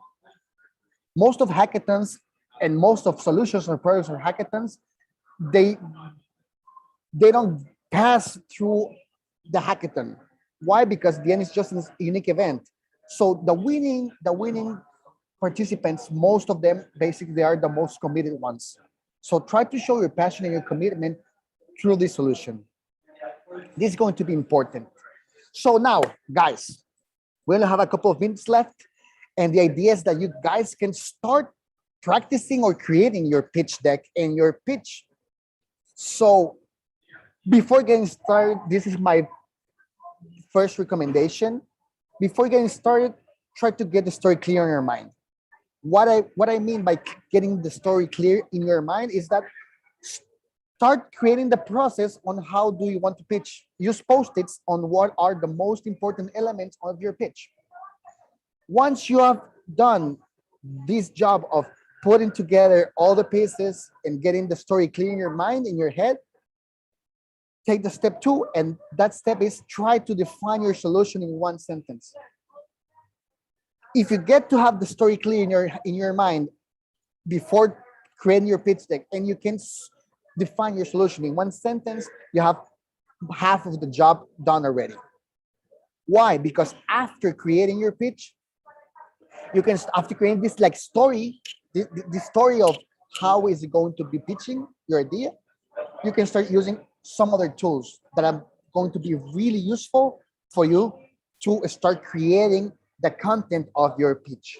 So start by trying to get the story clear in your mind, and then you can start using this tool, for example. It's called the pitch canvas. What is the pitch canvas? It is a brainstorming tool for you guys to help you to visualize your whole pitch in one page. So basically these two processes, they can go together. You can do it at the same time. You can find this tool, you can find it on Google. Just put pitch canvas, search for pitch canvas, and you'll find all the information. But if not, here are a couple of links that will be useful for you guys to use the tool. Basically, these are free tools. In some cases, they will ask you to subscribe to a newsletter for you to download it, but you can have access in Google Images, for example. Why is this pitch canvas important? Because in one page, you're going to be able to see what are the most important elements of your pitch deck and the information you need to be clear and precise and to be able to express and tell to your audience or jurors. If you can see, what is it about? The first part of your pitch canvas is about stating your business idea or your product in one sentence. Then you're going to be looking for your pains or your gains. What are you solving? What are the problems you're solving? It's about focusing on the problem. Obviously, focusing also on the product. What is the product and the product demo? And this is important. What's unique about your demo? What's unique about your solution? What's unique about your product? What's your value proposition? This is going to be really important for you to have it very clear. And not only value proposition, but also unique selling proposition. What is the value of your idea? But how are you going to sell it in a unique way? So that your market or your target will be interested and will definitely pay for it. And the second part of this pitch canvas, it's more about the business model, the customers, and presenting the team and the investment. So what are you looking for and for whom? What is the investment is about? Not in every hackathon you're going to be asked on an investment, but let's be clear on something. You need to have a clarity on what the cost of implementation this is. Because sometimes, hackathon prize, it's for you to continue developing the idea with the sponsors. You're not necessarily selling a product to the end user, but you need to be clear on the numbers and the costs, okay? And to end this pitch canvas, they talk about how will you end this pitch, the end statement, and there's an end question. Why you? The why you is very important.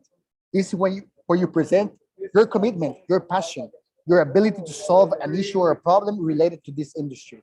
This is where you show off who you are and you present your know-how and your knowledge and your abilities on developing, on hacking, on marketing, or whatever what you're good for.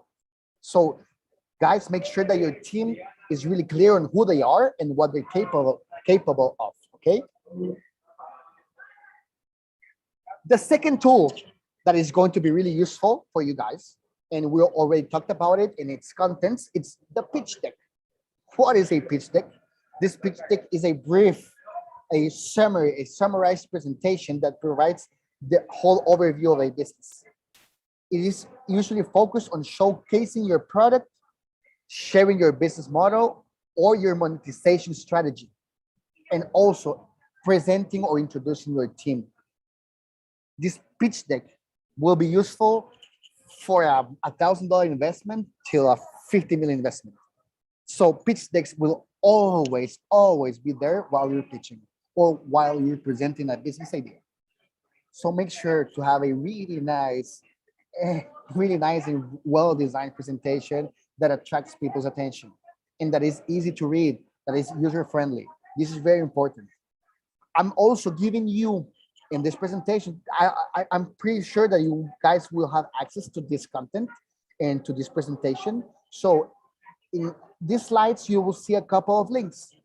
All these links, they're going to be useful for you. They're going to be useful for you guys to get access to this free information, to different free tools. In this case, I've added 2 links where you can download specific pitch decks of real companies that already use those pitch decks to sell their ideas. And nowadays, they're really big companies, multinationals. So make sure to see what of all these pitch decks works best for you. At the end, you can obviously personalize them. You can do your own designs. You can start from scratch. But this is a really good way for starting and getting ready, because the information is already there. As I told you before, the wheel is already invented. You don't have to invent nothing. All the resources you guys need to create a really good presentation and to pitch for this hackathon, it's already in the internet. My job is only to facilitate you guys information so you can have access to it and see if you can win this hackathon. And basically, to get to this end, if you're really interested in winning this competition, this hackathon, the real secret is to start practicing. Definitely what you need to start doing is practicing with your team, testing your product, testing your solution, double checking if everything you guys have is ready for your pitch session, for your pitch presentation. So make sure to spend a couple of hours practicing and pitching and testing your demo with everybody. And in between you guys, throw out questions, work together to see how the pitch is going and if you guys are ready to present this to the big jury. And this is interesting. Nowadays, we have a couple of tools that might also be useful to test the quality of your pitch. So I'm leaving you two links here, two links that might be useful for you to start testing or to start practicing your pitch. Basically, these toolkits will help you to get the more important details about your business in a kind of a brief or a page where you're going to be writing down a couple of important information, and then it's going to give you a small evaluation to see if you got all the elements necessary during your pitch presentations. So I definitely recommend you guys to see or to check out all these links, all the links I'm presenting you guys, because with those links, you're going to have all the resources you need to create your winning pitch. Remember, the idea is that you be really professional, that you show your passion, and mostly that you're ready to win this pitch. Relax and enjoy the ride. And remember this: if you get too nervous and if you get anxious, remember that you're the one that created this app or this solution. Remember that you're the expert and you're the one that has the know-how and the knowledge of doing this. So be calm, be present, and make sure to be yourself while you're pitching. Thank you very much for your time. I think I'm done just in about the right moment. I'm Rodrigo Molina Aceto. I am the coordinator of a entrepreneurship program here in El Salvador in a very well-known small school of design and communications, which is called Escuela de Comunicación Moni Carrera. It has been such an honor to be here with you guys, and hopefully you guys have enjoyed, and this content is going to be very useful for you guys and your teams. So best of lucks for all of your pitch sessions. Also, this is very important. In a couple of hours, I'm pretty sure we're going to have this one-on-one pitch sessions. So I think we're going to have the time to meet on a more professional and precise way. So please, you guys now have the elements to start getting ready. So when we get to those one-on-one sessions, you guys already have some content to present to your mentors. So thank you very much, and I do appreciate it. Please, if you have any questions, just let me know. Let's see if there's some questions. If not, pues girls, chicas, me ayudan ahí o me dicen qué tal todo.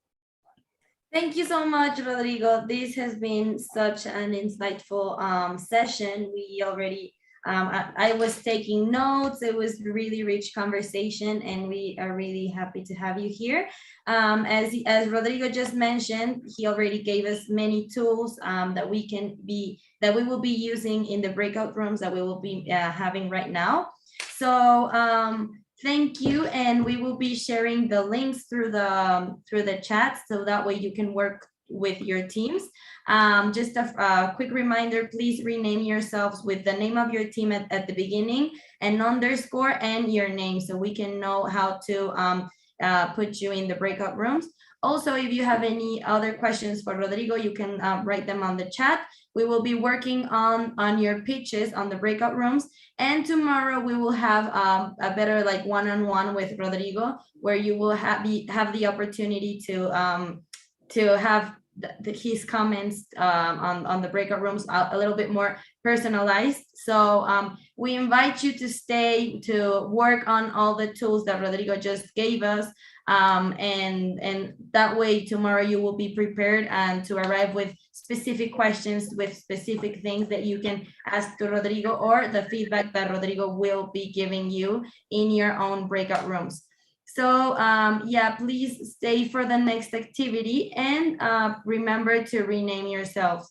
Also, I don't know, Rodrigo, how are you on timing? Because I know that you're running from one side to another. So I don't know if you have a time for just maybe one question, or you have to run, and maybe we can meet tomorrow with more time. Well, I do have to run to give this exact same presentation in Spanish. So Sure. if you guys want, you can leave your questions here in the chat, and the girls will take the questions, and tomorrow we can answer them in those one-on-one personally sessions, or if not, we will sending all the information. Sounds perfect, Rodrigo. Thank you so much for your time, for such a nice session. And yeah, we will be giving you the questions that we are collecting right now. And tomorrow, with more time, of course, Rodrigo will be happy to answer them. So we hope you have a great session, a live session right now. And thank you so much for being here and sharing this space with us right now. Thank you very much, guys. Thank you, everyone. Good luck, and hope for the best to win. Thank you, Rodrigo. See you tomorrow. Thank See you you. later, guys. Okay, so right now, perfect. So I invite you to rename yourselves, as I was mentioning just a little bit a moment earlier. If you can write your the name, yeah, like we have. Okay, I think we are ready. We are ready to go to breakout rooms. We remind you that the purpose of going to breakout rooms is for you to create your pitch. Remember everything that Rodrigo just shared with us in the past hour. And we have the links, and we will be hopping on your breakout rooms to see how are you doing. So thank you so much, and we'll see you in a bit.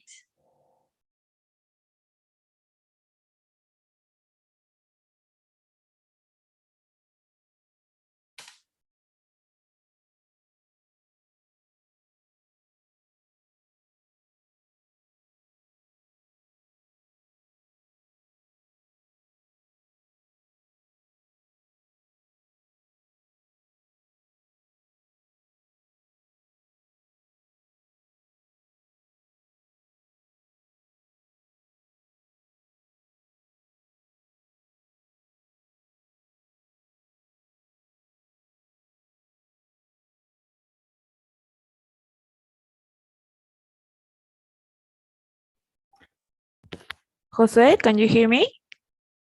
Jose? ¿Me escuchas?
Entonces, equipos que están por allá al fondo, si quieren moverse un poco a las mesas de acá adelante para que podamos tener la información de nuestro mentor invitado el día de hoy.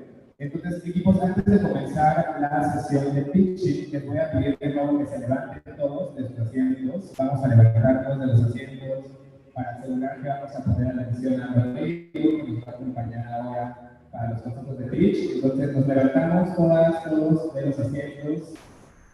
Ok, vamos a hacer otro estiramiento para poder recargar fuerzas. Es un poco tarde por aquí, ya veo que están haciendo la dinámica que quería hacer.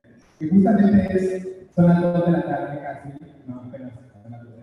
Pero nos bañamos hace mucho tiempo, entonces vamos a bañarnos otra vez para poder generar energía. Entonces nos vamos a bañar, vamos a hacer en la mañana, vamos a hacer la ritual. Todos empiecen a tallarse los brazos, el cabello, por acá se están bañando, por allá atrás. Shower para tener justamente energía. Vamos a sacudir las piernas también, todas estirarnos un poquito, sacudirnos el agua de esta ducha imaginaria que estamos haciendo y otra vez 3 respiraciones para poder concentrarnos. Entonces, 1, inhalamos, ok, nos estiramos, exhalamos, 2, otra vez, súper, nos estiramos, volvemos a exhalar y 3, otra vez, súper, genial. Listo, nos ponemos un poquito la espalda y damos la bienvenida a Rodrigo Molina, que nos va a contar cómo vamos a hacer un pitch súper exitoso para ganar este premio que todos queremos. Entonces, aplausos a Rodrigo, súper. Gracias por acompañarnos. La sesión es personalizada, es para ustedes, entonces, por favor, atención, porque después tendremos un one-on-one con los editores para practicar lo que Rodrigo nos enseña el día de hoy. Bienvenido, Rodrigo.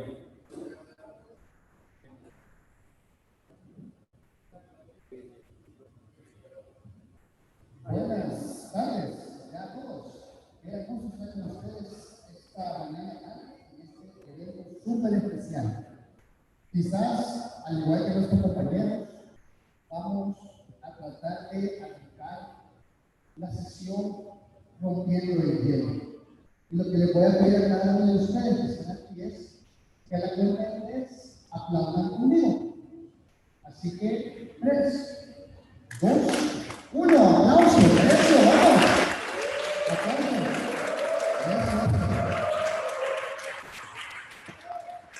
Y la pregunta del millón es, ¿por qué o para qué estamos aplaudiendo? Y estamos aplaudiendo por ti, porque sos único, sos diferente, sos especial. Y eso vale la pena celebrarlo y aplaudirlo todos los días. Así que un gran aplauso a cada uno de ustedes. Bienvenidos. Vamos.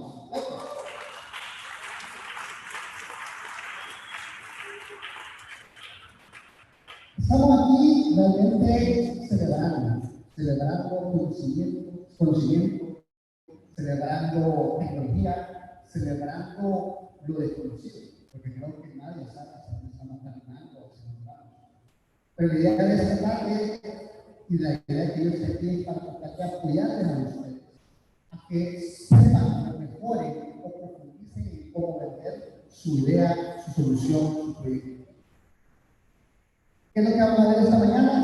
Vamos a ver un poco de qué es pitchar, qué es un pitch de negocio, pero vamos a ir profundizando para entender que no solo se trata de un pitch de negocio lo que tenemos que vender ahora nosotros, sino es un pitch de una hackathon, y esto es diferente a un pitch tradicional. Quizás para entrar en materia, faltamos de eso, y es que para promover, para desarrollar una idea, un producto o un proyecto de negocio, es fundamental, es esencial saber cómo vender. Y voy a dejar una pregunta. ¿Qué es vender? Vender realmente es que nada que saber cautivar y atraer. Cautivar y atraer, si me preguntan a mí, la manera más fácil de hacerlo es solucionando un problema. Si ustedes logran solventar un problema, ya están vendiendo. ¿Y cómo solventan un problema y venden? Eso es el resumen de lo que es el pitch trading. ¿Qué es un pitch trading? Ahí dice, El pitch de venta es el intento de persuadir a su audiencia para que compre o crea que estoy ofreciendo. ¿Qué significa? Yo quiero tratar de convencer a alguien que me compre, que me crea que lo que yo tengo es mejor que lo que existe afuera. Y esto es interesante, dice, esta oferta puede ser la oportunidad para tener una reunión más, o para tener más información sobre su producto, o para prestar algún tipo de servicio o encuentro. Y ya le voy a decir por qué he agregado esto aquí. Dos formas de vender. Dos cosas. Y necesito que la tos se le quede bien guardada en su cabecita. ¿Por qué?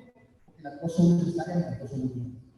La primera, vamos a hablar del famoso elevator pitch. Creo que ya muchos lo conocen. El concepto del elevator pitch nace en Nueva York, allá por los años 30, donde un montón de personas emprendedoras tenían el deseo de montar sus negocios. Y la única manera de llegar a los inversionistas que tenían dinero era encontrándose a esos inversionistas en el ascensor cuando iban dirigiéndose a sus oficinas. En el trayecto del lobby hasta el número del piso donde estaba la oficina del inversionista, el emprendedor tenía que tratar de convencer en 30 segundos, 50 segundos, un minuto, tenía que tratar de convencer al inversionista que lo que él tenía en sus manos valía oro y que valía la pena.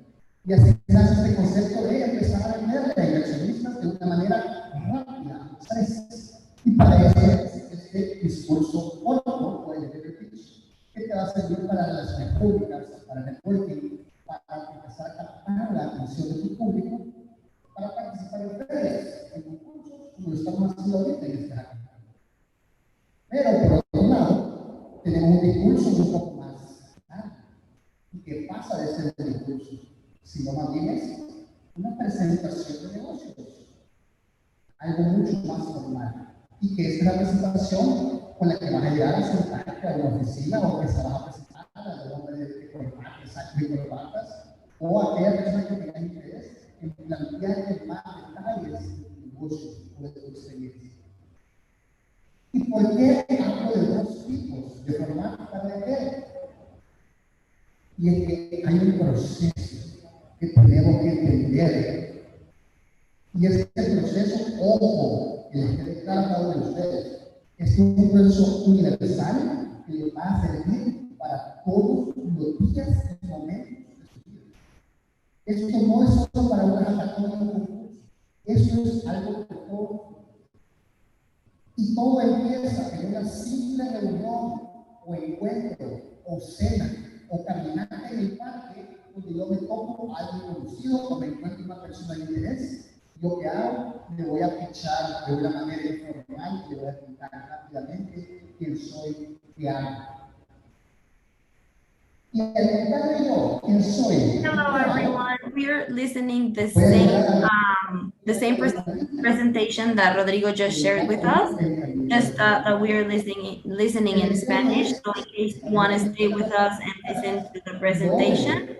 Hola a todos y a todas. Estaremos escuchando la misma presentación que acabamos de ver con Rodrigo, pero en español. Si gustan quedarse con nosotros, bienvenidos y bienvenidas. Estaremos aquí presentes. Igual los invitamos a seguir trabajando en sus pitches con las herramientas que ya nos compartieron previamente. Cualquier duda, cualquier cosa, estaremos aquí en el chat, nos pueden escribir y estaremos contestándoles tan pronto como lo vayamos viendo. Muchas gracias. la verdadera puerta del dinero ya está abierta. Y ahí vamos a llegar verdaderamente a lo que nos interesa. A cerrar la venta, a conseguir los fondos que necesitan, a conectarme con los inversionistas, con los clientes que nos interesan. Pues no me dice nada, les pregunto. ¿Estamos claros? Sí, gracias. Entonces, necesitamos dominar y vender nuestro negocio.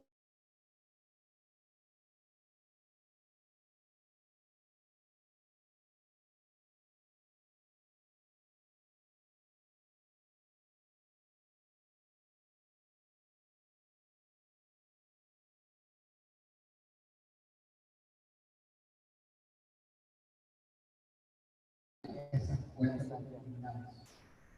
No sé si el equipo técnico me puede ayudar a poner este link. ¿Me pueden dar clic ahí? Pregunto. Me avisan, si no, lo veo después.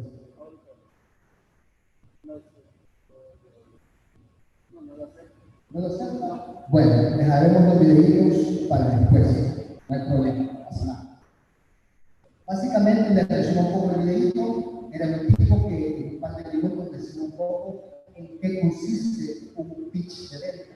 Y básicamente lo que decía un poco un resumen de lo que les estoy comentando.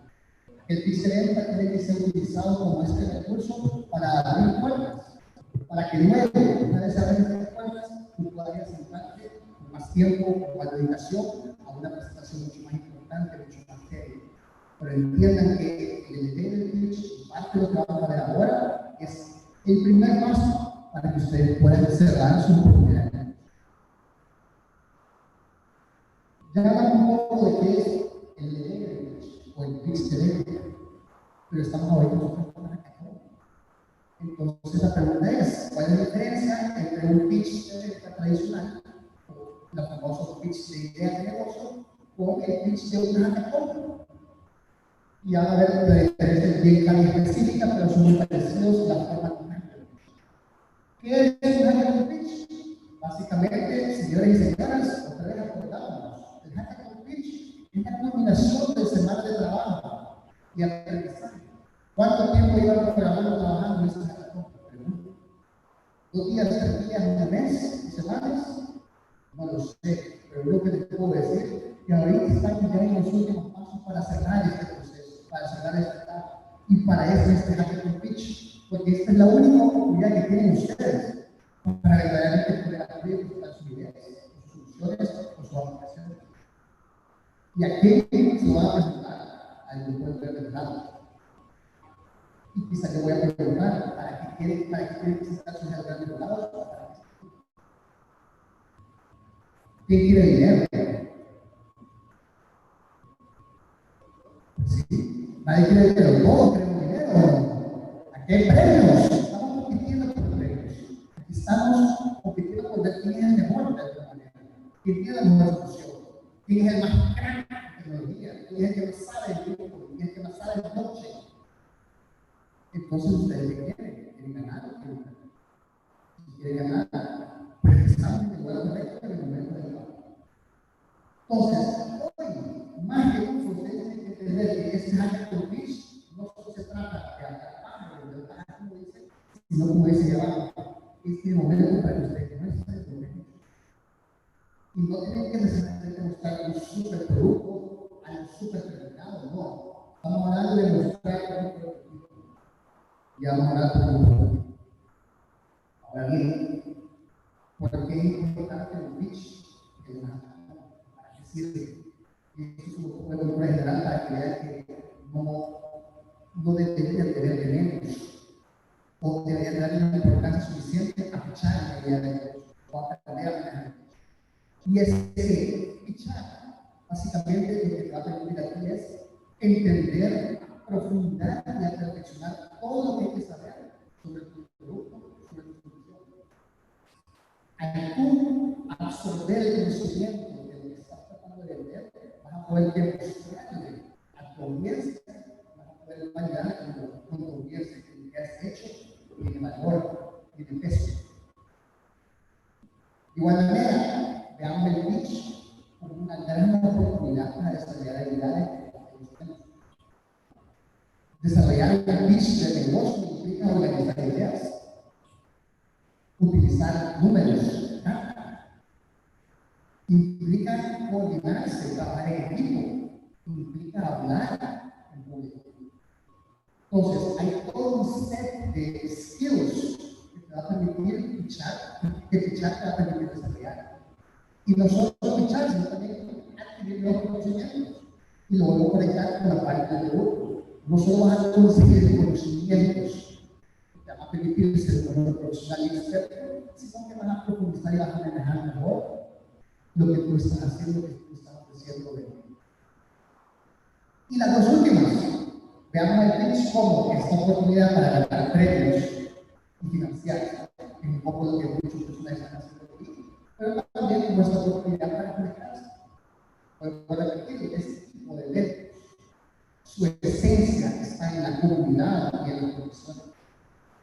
ustedes me preguntan, ¿cómo se presentan ustedes con su nombre? Hola, soy Juan, me dedico a esto y hago esto. Ustedes también se están fichando ustedes también están fichando su marca personal. Entonces, lo interesante de esto es que veamos que el negocio está implícito en todo lo que hacemos día a día. No solo en un negocio, sino también en nuestra propia vida personal. Y aquí yo tengo un tip de vida. No solo sean maestros en su pitch de vida, perdón, en su pitch comercial, sino que sean maestros en su pitch de marketing. Ahora bien, ya entrando en materia, y por favor, si tienen alguna duda o comentario o quieren interrumpir, me avisen. Ya que esto es un poco más que un simple monólogo. Normalmente, en la mayoría de los actores van a tener 3 minutos para presentar sus pitch de negocio. En el caso de esta hackathon, estamos hablando exactamente de lo mismo. Tienen 3 minutos para atraer, para explicar y para convencer a su audiencia. 3 minutos para atraer, explicar y convencer a su audiencia. Ya hago énfasis porque estamos hablando de 3 momentos esenciales y cruciales para poder vender una idea. Si me preguntan, yo dividiría esos 3 minutos en estas 4 etapas. Obviamente, nada está escrito. Los formatos son únicos y diferentes a cada quien. Va a ser decisión de ustedes cómo preparar su pitch. Pero, si ustedes me preguntan, los primeros 20 a 30 segundos tienen que estar diseñados para atraer y captar la atención. Si me preguntan a mí, ¿por qué creen que empezamos aplaudiendo y no empezamos? Hola, buenas tardes. Mi nombre es Rodrigo y esta tarde estoy aquí para hablarles sobre una clase de pitch versus los aplausos, un poco de acción, un poco de emoción. ¿Para qué? Para captar la atención de cada uno de ustedes. Y eso es importante. ¿Qué tal si ustedes ven su pitch de negocio ahuevadones, tristes, sin creerse? No van a captar la atención de sus lados y el mensaje posiblemente no va a llegar. Entonces, asegúrense de tener 30 segundos para captar la atención de sus jurados, de su audiencia. Asegúrense de agregar otros 30 segundos para dar un poquito más de detalles de qué está pasando, de por qué está aquí, de qué está haciendo, de cuál es el producto, de cuál es la situación. 30 segundos para profundizar, para entrar en un detalle un poquito más bonito. Y aquí es donde vienen los principales factores diferenciadores de un hackathon pitch a un pitch de idea de negocio. Y es que traten que tomen la mayoría del tiempo posible de estos 3 minutos para enfocarse en presentar una solución, un prototipo, un demo, o sea, que ustedes vean cómo van a ser posible que ustedes logren explicarle a su audiencia, a su lado, qué es lo que están resolviendo y cómo lo están resolviendo, pero sobre todo, cómo es que funciona. Y ya voy a dar un poco más de detalle de eso cuando le den las recomendaciones. Porque en cambio, lo voy a repetir, no todos los lados van a ser de innovación, o no todos los lados van a ser de idioma que ustedes hablan. Entonces, ¿cómo ustedes van a ser capaces de explicar algo técnico, muy técnico, en palabras sencillas, claras? Y por último, los últimos 20 o 30 segundos, que se dediquen a hacer un cierre memorable. Y ahora vamos a hablar por qué es importante abrir y cerrar una ventana. Resumiendo y aterrizando, tenemos 3 minutos para ser claros y memorables. Si me preguntan, es un alrededor de 400 palabras o 27 frases. Casi nada. Lástima que no podemos ver esos videos, lo veremos la próxima, lo vamos a poder ver. Pero cualquier cosa, les recomiendo que vean ese pitch. Busquen algún reel o demás en YouTube. Es el pitch de una idea de negocio, más que de desarrollar un producto o un proyecto, pero se parece a un pitch de un hackathon porque sí muestra una especie de prototipo Lo que me interesaría que vean, si lo pueden ver en el momento, vean la energía, la pasión, el compromiso y la fluidez con la que manejan el conocimiento de su producto o servicio. Es un equipo simpático, lindo, y lo hace súper bien. Les recomiendo que lo vean para que tengan una idea de cómo ustedes pudieran empezar a meter su vida. Ahora bien, pichar no solo es ganar la presentación y decir palabras bonitas, o ser experto y saber cómo vender la idea. Hay un arte, hay una magia de hacer eso. Y aquí no quiero que le presten atención, porque esto va a hacer la diferencia entre un pitch común y corriente y un pitch que vale la pena resaltar y que puede ser un pitch ganador. Lo primero, y debemos claro, todo tiene que ver con la historia. Y pitchar es contar una historia. Seguramente muchos de aquí han escuchado el término de storytelling. Básicamente, pitching is about storytelling. Tenemos que aprender a contar historias. Y eso desde la óptica personal y profesional. Porque entendamos que el hackathon no solo es una experiencia profesional, sino que también es una experiencia personal. Entonces, logremos encontrar este balance entre lo personal y lo profesional para que yo pueda contar una historia a la audiencia manipulada. Y si yo cuento una historia, ¿qué va a pasar? La idea de contar esa historia es poder. Si yo logro tener una apertura emocional y logro contar una historia fuerte, y eso es lo primero que estamos logrando, la conexión entre lo que está en el mar y yo. Si yo estoy conectado con él, ya tengo mayor responsabilidad. Luego, tenemos que tener claros, y se lo he dicho a muchas personas, la novela ya está encontrada. Y a pesar de que estemos en una industria nueva, a pesar de que estemos tratando de hacer cosas nuevas, muchas de las cosas que ya se están haciendo posiblemente existen. Y si no existen, posiblemente alguien está tratando de hacerlas. Y si no es que alguien se puede hacer, seguramente ya viene por ahí. ¿Qué quiero decir con esto? Tenemos que saber cuál es nuestro diferenciador, qué es lo que nos hace únicos, qué es lo que nos hace diferentes, cuál es nuestra propuesta de valor. En español, ¿qué es lo que me hace a mí totalmente diferente y único de mi competencia, de mis competidores o de otras soluciones que ya existan, que se estén desarrollando, que puedan ser parecidas?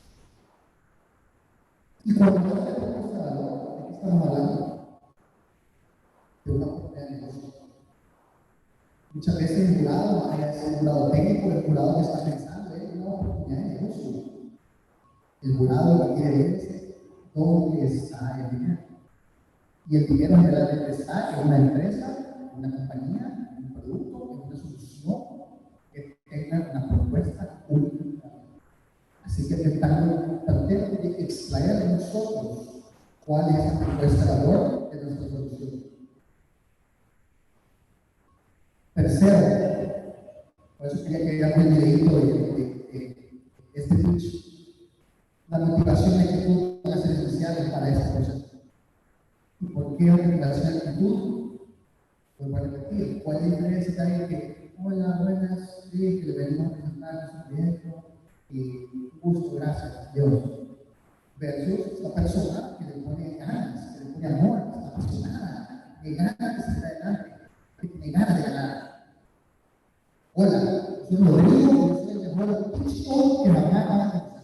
Y estoy estando aquí con ustedes para hacer los mejores pitchers de ustedes. Métanle ganas, métanle emoción. ¿Para qué queremos ver motivación? ¿Para qué queremos ver pasión? Para generar la confianza entre quien nos está escuchando y mi equipo o mi producto o mi solución. ¿Por qué confianza?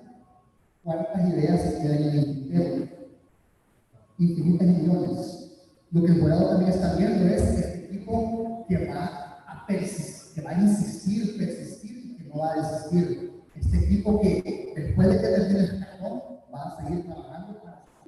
del proyecto. En otras palabras, ¿qué quieren ver? Compromiso. Y por último, entiendan que no solo se trata de contar cosas chivas, cómo funciona, sino de presentar la solución. Voy a volver a repetir. Tienen que enseñar algo. Si no es concreto y no pueden usar la computadora, por lo menos enseñen el programa. Enseñen un par de capturas de pantalla de cómo se viera la solución si existiera. Hoy en día tienen todas las herramientas ahí afuera para poder hacer algo y enseñar algo. Y si no pueden hacer algo y enseñar algo, pues hagan en papel las capturas, sus contenidos, para que se este botón, para que se este otro botón, tengan claro cuál es el código que se va a utilizar, no sé. Aquí ustedes son expertos en el tema técnico, yo solo me enfoco en tratar de facilitarles a ustedes este conocimiento para que dominen el arte de escuchar. ¿Por qué queremos que ustedes presenten su idea? Pongan a prueba su idea. Es fácil. Si ustedes no desean, no validan, su proyecto no va a tener valor, no va a ser efectivo. Así que, ahorita que muchos están trabajando, les pido que hagan la prueba de lo que están tratando de solucionar. Pongan la prueba. Vean si funciona. Y si no funciona, vean qué es lo que pasa para que a la hora de que estén escuchando, pues las explicaciones. Que sí, ¿por qué no? Hablando con X, ¿qué es un wireframe? Es un como término tecnológico, ¿sí, verdad? Es un wireframe, es como una especie de estructura, ¿no? Pues básicamente el pitch también podemos decir que tiene una estructura. Es una estructura posible para que ustedes tomen en consideración la manera que pueden aplicar o ordenar su proceso de pitchar.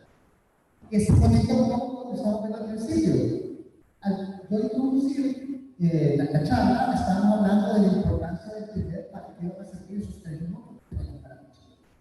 En este caso, tenemos una primera parte que es la introducción. Son 30 segundos que tenemos para qué? Para introducirnos, para presentarnos, para explicar un poco sobre cuál es el problema que estamos resolviendo o atendiendo. Pero si se dan cuenta, dice el principio, attention rapid. ¿Cómo van a captar la atención de su público, de su audiencia? ¿Cómo van a hacer que los primeros 30 segundos sean memorables? Eso es crucial. Vayan a ver ahí, miren por ejemplo, no sé cómo ustedes han visto Shark Tank. Cada participante dice como una frase más loca, o más chistosa, o más simpática. No sé, hay miles de maneras para hacerlo. Ustedes también tienen que pensar en mí, por más que estén hablando de una solución seria, de programación, de desarrollo, denle el toque simpático, rompan el hielo, eso va a ser crucial para poder tener en su pitch de negocio, de venta de producto. Si seguimos avanzando, este wireframe nos dice, una vez que presentas tu introducción, dedicarte la mayor cantidad de tiempo posible a hablar de tu solución, cómo se llama, cómo funciona, o sea, qué problemas estás resolviendo, y empezar a hablar un poco sobre sus features, sus beneficios, con estos aspectos técnicos que van a permitir que le haga sentido a los jurados lo que están presentando. Tienen que tratar de ser jurados, en ese sentido crucial. Y por último, entran a demostrar el producto, entran a demostrarlos ya a la parte técnica. Y miren, funciona así, cada quien hace eso. Pero como les digo, esto tiene que ser de una manera bien fluida, bien bonita. Y por eso vamos a ver que el último consejo es practicar. Ahora bien, ya hablamos un poco de este wireframe o este posible proceso. Pero aquí les dejo lo que pudieran considerar ustedes introducir en lo que se llama el pitch deck. ¿Qué es el pitch deck? Básicamente, como mencionamos, el pitch deck son las slides, la presentación que ustedes van a utilizar de apoyo para compartir su idea de negocio, para pitchar su proyecto. Esto lo van a encontrar en internet. Ustedes busquen contenido de un pitch de negocio y van a encontrar mil teorías. Hay unas que tienen 12 etapas, otras que tienen 6 etapas. Este es el modelo que yo voy a hacer para ustedes el día de hoy. 8 posibles slides, por lo menos 8 grandes temas de contenido. Y si me preguntan un pitch deck, son 8 a 15 slides no más. Son 3 minutos, no tenemos tiempo para hablar tanto. Entonces, con 8 slides, con este contenido, ustedes pueden realizar una presentación limpia y lista para poder presentar cuando se presentan sus jurados. Pues arrancamos con una introducción que voy a existir, una introducción, pero que haga asegúrense del documento típico de los participantes que van a entrar a participar, como ya entren con una frase motivadora, entren con algo que rompe, entren con algo que les jurado, que después no se lo verá. Porque si rompen, digamos, si rompen el hielo, ya tienen la primera parte del proyecto. Entonces, entramos con fuerza para tratar un problema que esté claramente identificado. En la presentación que hice inglés, nos han hablado de un problem statement. Tratemos de dividir el problema en una sola situación, una sola frase. Y a partir de ese problema empecemos a dar la solución del producto. Y no a gran detalle, sino a presentarla como esta idea linda, perfecta, óptima, que viene a solventar. O sea, vendamos nuestra solución como como el máximo, pues, como este proyecto que hasta es un poco, si quieren hacer, ven esa sesión para luego poder introducir. Pero sí, hablamos del producto, donde tratamos de enseñar por qué es único, por qué es diferente. Y eso lo tratamos de conectar con el mercado. Si no hay la conexión con el mercado, difícilmente sus grados no van a llegar al siguiente etapa. Y con esto el mercado debe de market fit. ¿Qué es market fit? Es la capacidad que ustedes tienen para entender que de un mercado local que existe allá afuera, ustedes van a llegar a este mercado específico. Y que nuestra solución se adapta específicamente a ese mercado. Asegurémonos de hacer ese trabajo, de entender quién quiere vender y de hacer a nuestros clientes y nuestros usuarios. Y si no logran cuantificar el mercado, por lo menos traten de describir al mercado. Hoy día se utiliza el famoso concepto de buyer personas o perfiles de usuario. ¿Quién es el usuario? Dándole un nombre y una carita bonita al usuario de la aplicación. De tal manera que el generador sí entienda a quién le quiere vender, aunque no necesariamente esté complicado. Luego pasamos al demo, donde el dije, no necesariamente es su representación de un producto ya terminado, sino es incluir hacer una simple presentación de un prototipo. ¿Cuál es la diferenciación entre un demo y un prototipo? El prototipo ni siquiera está en el campo, o sea, el prototipo puede estar en papel, pero que se entienda lo que está en papel, cómo funciona, cuál es su tecnología, cómo se implementa. ¿Okay? Luego, una vez que presentamos este demo, asegurémonos de ser entendido de jurado y que sabemos de dónde viene el dinero o cómo vamos a hacer dinero. Nadie está aquí trabajando de choco, nadie quiere trabajar de choco, nadie quiere invertir para perder dinero. La mayoría de las personas están en este tipo de concursos, participan en este tipo de eventos, o están allá afuera escuchando pitches o ideas de negocio, porque quieren rentabilizar su dinero, quieren invertir para recibir un retorno. Entonces, aseguremos que nosotros entendamos cuál es el modelo de negocio de la solución que yo estoy defendiendo. Y con modelo de negocio me refiero, tengamos claros de dónde viene o cómo vamos a hacer esto. Bien. Y cerramos con este énfasis en hacer una especie de breve resumen de un poco de historia, sobresaltando o sobremarcando elementos muy importantes para que tengamos este proceso de revalidación, de justificación de lo que estamos haciendo y cerramos con este cierre inolvidable. Un cierre inolvidable donde una frase adicional, una coma o algo que nuevamente deje cautivado a nuestro lado. ¿Luego preguntas? ¿Vamos? Algo que decía atrás, cuando lo vi, pero decía que algo que es muy importante es que el Q&A, es decir, la sesión de preguntas y respuestas, es parte del pitch o del pitch previo. En este caso, para esta reunión específica, van a tener 2 minutos de sesión de preguntas y respuestas. Entonces, asegúrense de tener claro, o de ustedes tener claro, qué tipo de preguntas pudieran hacer en caso de que hagan preguntas. Aquí son algunas preguntas sobre la implementación de su proceso, de su aplicación, de su solución, o incluso preguntas sobre el proceso personal incluido en esta acción. Entonces, preguntas que van desde cuál es el tamaño del mercado, cómo vas a llegar al mercado, cómo te vas a mercadear, cómo vas a aplicar esta teoría, cómo te vas a conectar, cómo vas a hacer marketing, cómo vas a llegar con este producto, conectarte con tus clientes, exacto, de la manera que tienes que hacerlo. Que hablemos un poco más de competencia, que hablemos un poco más de estos casos análiticos o referentes. Hay mil preguntas. Muchas veces las preguntas van alineadas a donde los jueces vean mayores debilidades en su equipo. Asegúrense de tener claras cuáles son estas debilidades y de tratar de darle vuelta a la tortilla, como decimos en El Salvador. Aquí me refiero a darle vuelta a la tortilla. No podemos dejar que los jueces se enfoquen en lo que no tenemos visto todavía o que no estamos muy preparados todavía.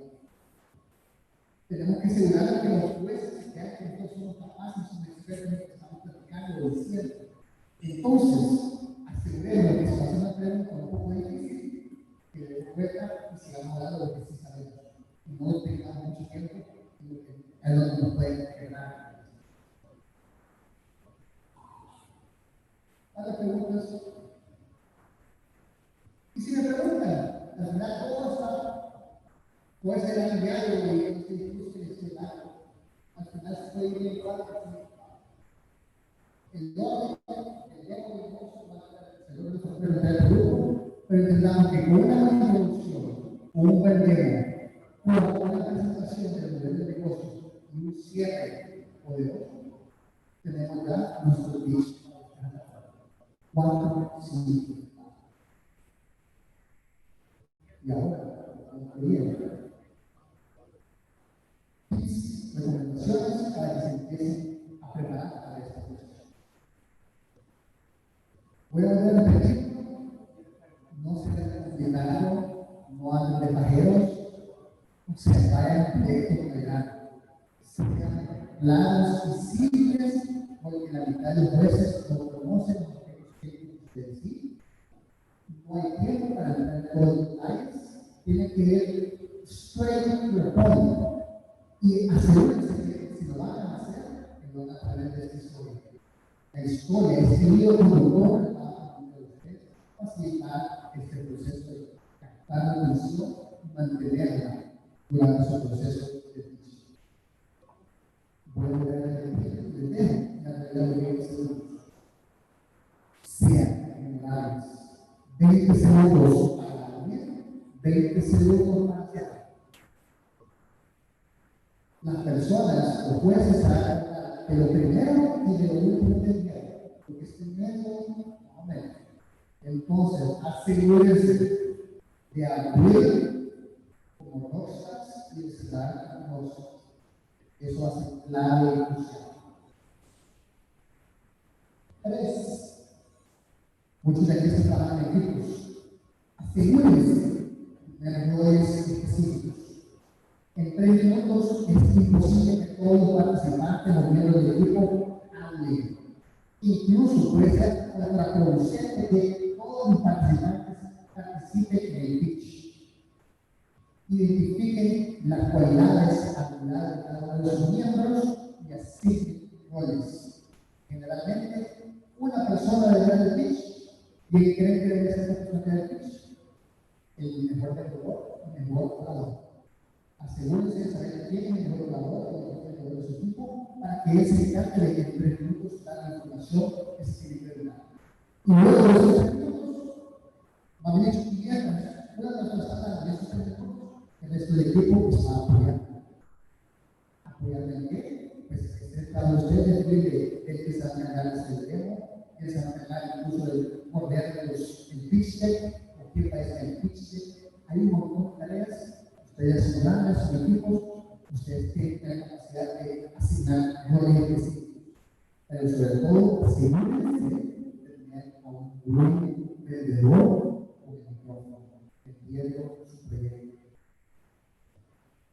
Tenemos que ser renovables, celebrar que se trabaja en público. Conocer las reglas. Esto es crucial. No pueden haber competencias que no saben por qué están compitiendo o para qué están compitiendo. Tengan claros cuáles son los criterios de evaluación cuando pueden ser evaluados. En este caso, si me equivoco, hay challenges. Mi recomendación es que a la hora de su pitch sean específicos en qué challenge están enfrentando. O sea, a la hora de presentar el problema, sean claros, estamos atacando bien este challenge. ¿Por qué? Porque así también ustedes ven en el contexto a su lugar. Ustedes tienen que convertirse en artistas primarios de la venta a través del pitch. Entonces, asegúrense de meterlos en su grupo. Ya lo vamos a ver. Y lo adelanto, pero acuérdense que el experto de funcionar aquí, son ustedes. Ustedes están aquí para solucionar lo que otros no pueden solucionar. Entonces, adopten ese rol de expertos y compróbense como expertos a la hora de estar haciendo ese pitch. Vuelvo a insistir, presentar un prototipo. Si no presentamos un prototipo, difícilmente van a llegar a la final. O sea, la primera persona aquí debería tener claro que un hackathon es para presentar algo mucho más completo que una simple idea. Y por último, lo vuelvo a repetir, asegúrense de tener un buen pitch deck. ¿Qué es un pitch deck? Ya lo vimos, es una presentación con estas slides que te van a permitir ordenar diálogos, organizar diálogos, pero también te van a permitir que tú presentes elementos importantes, relevantes, para que tu audiencia los tenga más claros. Son elementos que no necesariamente van a tener que decir en esos 3 minutos que te van a pasar. Asegúrense de que haya infográficos o data de una manera bien presentada. Si me preguntan muchas veces para el cierre, para el wrap-up, como he dicho yo, es tan fácil como poner un timeline, un flujo de procesos de cuáles son las etapas que se van a seguir implementando para los próximos meses para tener una idea clara de cómo se va a implementar el proyecto de IE. Entonces, asegúrense de utilizar otro tipo de recursos, no solo letras, no solo textos, que sean visualmente impactantes y atractivos. Ahora bien, ya para ir cerrando, vamos bien, ¿qué tal? ¿Les ha parecido la slide? ¿Vamos a hacer así? ¿No? ¿Vamos bien? ¿Están aburridos? ¿No? Bueno, esperemos que no, que sea de gran actividad esta presentación para ustedes. Ya cerrando y entrando en materia, lo que a cada uno de ustedes les interesa.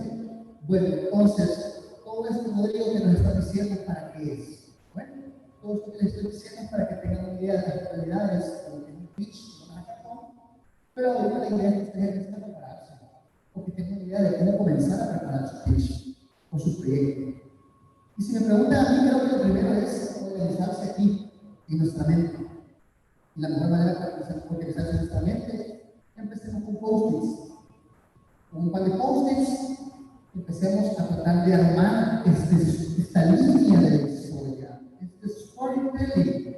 Tratemos de armar en nuestras cabecitas y lo metemos en los post-its. Para luego pasar a este proceso. Y es una herramienta que les recomiendo que la utilicen, porque puede ser de gran valor para analizar y poner de una manera más concreta sus ideas. Se llama Pitch Canvas. Me imagino que han escuchado de ustedes. Business Model Canvas, o sea, el Canvas de modelo de negocio o el Canvas de no sé qué. Este es un pitch canvas. ¿Qué es un pitch canvas? Es una hojita que tiene diferentes elementos a llenar y que te van a permitir entender en una sola hoja, entender qué es lo que debería incluir en el pitch de negocio, en el pitch de negocio. Estos recursos están totalmente gratuitos en Internet. Ustedes escriben Google Pitch Canvas y van a encontrar infinidad de recursos sobre el Pitch Canvas. Este específicamente es desarrollado por Best 3 Minutes, que lo pueden encontrar en esta página, best3minutes.com. Ahí pueden encontrar ese recurso. Pero ¿qué te dice? Te dice que primero traté de, en una sola frase, explicar qué sos, qué haces, por qué lo haces. En una sola oración, tú tengas la capacidad de explicar quién sos y qué estás solucionando.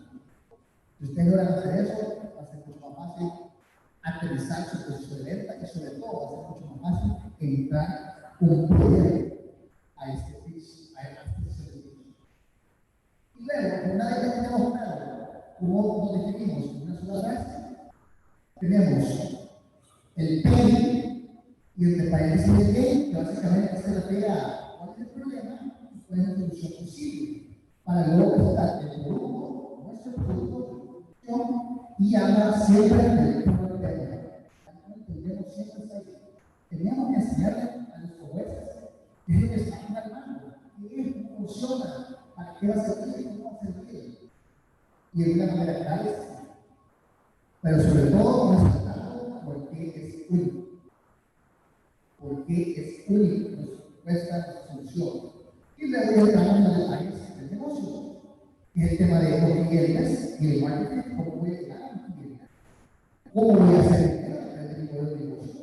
Y entender, claro, qué es el que estamos trabajando y qué es lo que quieren. En el caso de Bankathon, no necesariamente hay inversión de dinero. No necesariamente en Bankathon estamos al final del piso, vamos a decir, ay, estoy aquí para pedir $100,000 a cambio de 50%. No se para eso. Sin embargo, si estamos aquí para decir los jueces, miren, el costo de implementación de esta solución anda por modalidad humana. Es decir, números y datos de inversión siempre nos deben tener, siempre. ¿Cuánto va a costar la implementación de la solución que ustedes tienen? ¿En cuánto tiempo se implementará? Esas son preguntas, la información que ustedes deben tener un poco clara para poder estimar. Y cerramos con un call to action en segment, que es para que sigan para hacer este cierre de negocio. El call to action es un llamado de acción o esta frase poderosa para decir, bueno, los invito a que se unan a nosotros. Ustedes no lo saben, pero tienen que tener esa capacidad de cerrar de una manera chiva, como decimos en este modo, para quedarse ahí en el sitio de su lado. Y por último, es importantísimo que se pongan en cada uno de ustedes. ¿Por qué ustedes? ¿Por qué ustedes están haciendo esta solución? No solo que el producto sea único, sino ustedes. ¿Por qué ustedes son los que tienen que ser parte de este tipo de cosas? ¿Ya hay una pitch canvas? Ahora es de pitch X. Como ya les mencioné anteriormente, la realidad es que tampoco tenemos que complicarnos y empezar todo de cero. Ahí afuera, ahí en Internet, hay una infinidad de plantillas especialmente diseñadas para sesiones de pitch. Y es bien chido porque, más específicamente, los decks que van a encontrar ahí, muchos de ellos son pitch decks que utilizaron empresas en sus etapas tempranas que hoy en día son gigantes, son unicornios. Ahí van a encontrar el pitch de Airbnb, de Uber, de Waze. Hay un montón de pitch decks ahí con información que estos empresarios o estos emprendedores utilizaron para ganar sus diferentes recursos.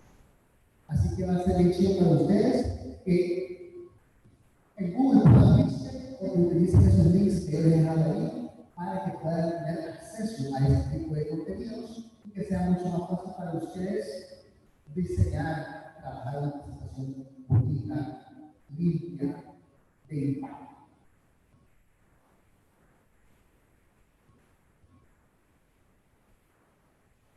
Ya parece largo para que podamos cada uno de nosotros, si ahora tienen hambre. Usted no se cree para lograr una carrera. Está en la práctica. Sé que muchos de ustedes están en la preocupación de que estamos desarrollando y no terminar de desarrollar y cómo este producto totalmente de acuerdo. Pero entonces asegúrense de asignadores y que la persona encargada de ver este producto, este proyecto, practique muchísimo. Y que todos ustedes se dediquen al menos una hora para probar sus demos y hacerse preguntas entre ustedes para ver si lo que están haciendo hace sentido o no hace sentido.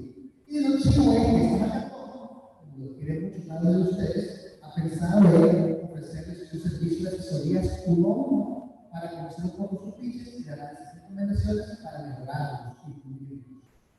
Yo voy a estar haciendo eso en el estudio de la tarde y también mañana, así que a la orden, con gusto, para conseguir un día. Para cerrar, les dejo este mix también. Master Pitch o The 5 Sections of Successful Pitch. ¿Por qué le dejo un mix? Pues es un mix de chivos que incluye herramientas para que ustedes puedan autoevaluarse o en conjunto puedan evaluar la calidad del pitch que están haciendo. Como lo dice el Pitch Test, al final lo que hace es evaluar la calidad del pitch. Y lo interesante es que son como guías, es una especie de formulario que van llenando donde le van a hacer preguntas sobre qué es tu negocio, qué es tu producto, cómo funciona, y otras serie de preguntas que les van a permitir facilitar, aterrizar y poner los pies en la tierra su idea, su proyecto.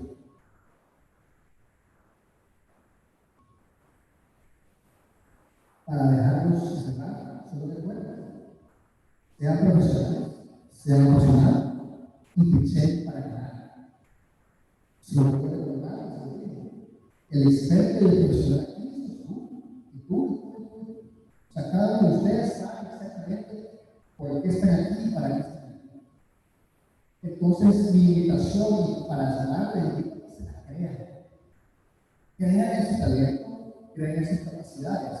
Porque si ustedes lo que están escuchando es que únicamente ustedes tienen la capacidad para resolver el problema que están diciendo que están haciendo. ¿Qué significa esto? No hay nadie más que sepa más que ustedes. Entonces no hay necesidad de ponerse nerviosos ni de ponerse ansiosos, sino que por el contrario, hacen ustedes respirar y ustedes. Y si hacen eso, que lo. Muchísimas gracias. Ha sido un gusto para mí.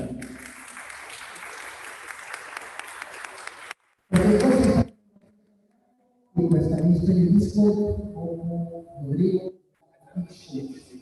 Así que un gran gusto, espero la experiencia y espero verlos sobre alguna de las sesiones. Feliz tarde y feliz noche. Super, gracias Rodrigo por esa sesión. Aplausos de nuevo para Rodrigo. Todavía no vamos a tener más tiempo aquí después del lunch, entonces gracias. La instrucción para el lunch es, vamos a pasar a la parte de allá afuera para todos el lunch juntos y vamos a regresar en una hora para poder tener una sesión uno a uno con Rodrigo y los demás sectores que tenemos aquí el día de hoy, ya sea para consultar temas del pitch o consultar temas de nuestra solución con nuestros equipos. Entonces, vamos a pasar ahora al lunch a la parte de allá. Vayan de manera ordenada, si quieren ir a lavarse las manos, el antibacterial, lo que necesiten. Y regresaremos en una hora para la dinámica de teoría one-on-one. Entonces, feliz break a todos y nos vemos en breve.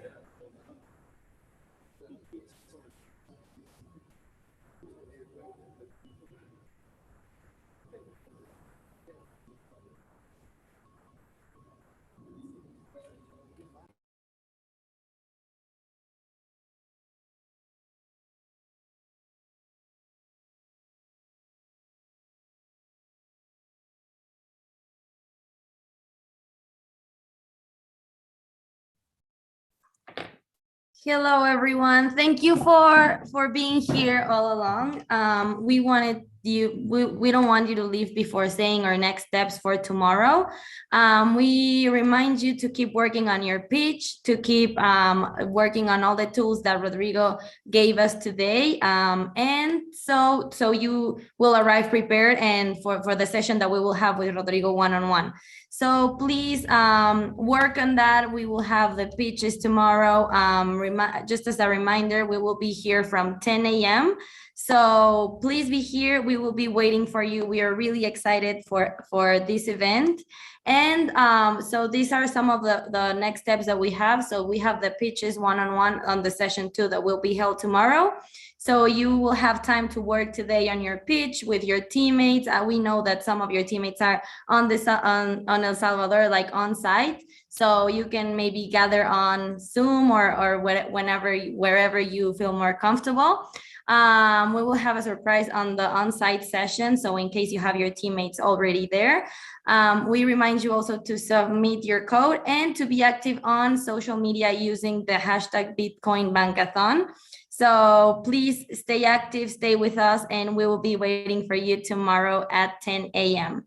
And just in Spanish, I will say it now in Spanish. Muchas gracias por haber estado aquí presentes con nosotros. Estamos muy felices de tenerlos y tenerlas aquí.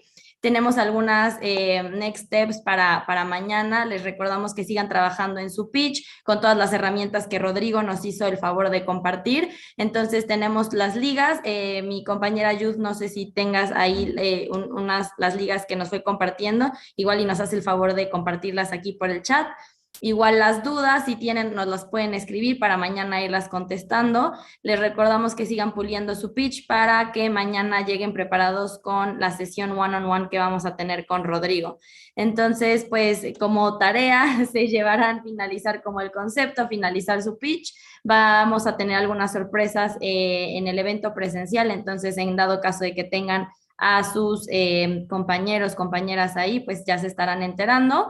Les recordamos que ingresen el código y que se mantengan muy activos en redes sociales con el hashtag Bitcoin Bankathon. Entonces, cualquier duda, cualquier cosa pueden comentarnos en el chat y mañana estaremos aquí reunidos a partir de las 10 a.m. Entonces, por favor, manténganse atentos y las esperamos mañana. Estamos muy, muy felices de estar aquí con ustedes y nos vemos muy pronto.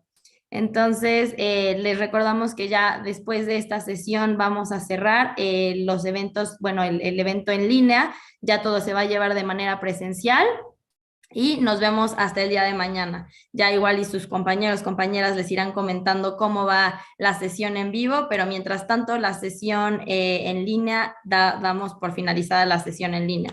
Muchas, muchas gracias por acompañarnos el día de hoy y nos vemos el día de mañana.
Rain falls down away.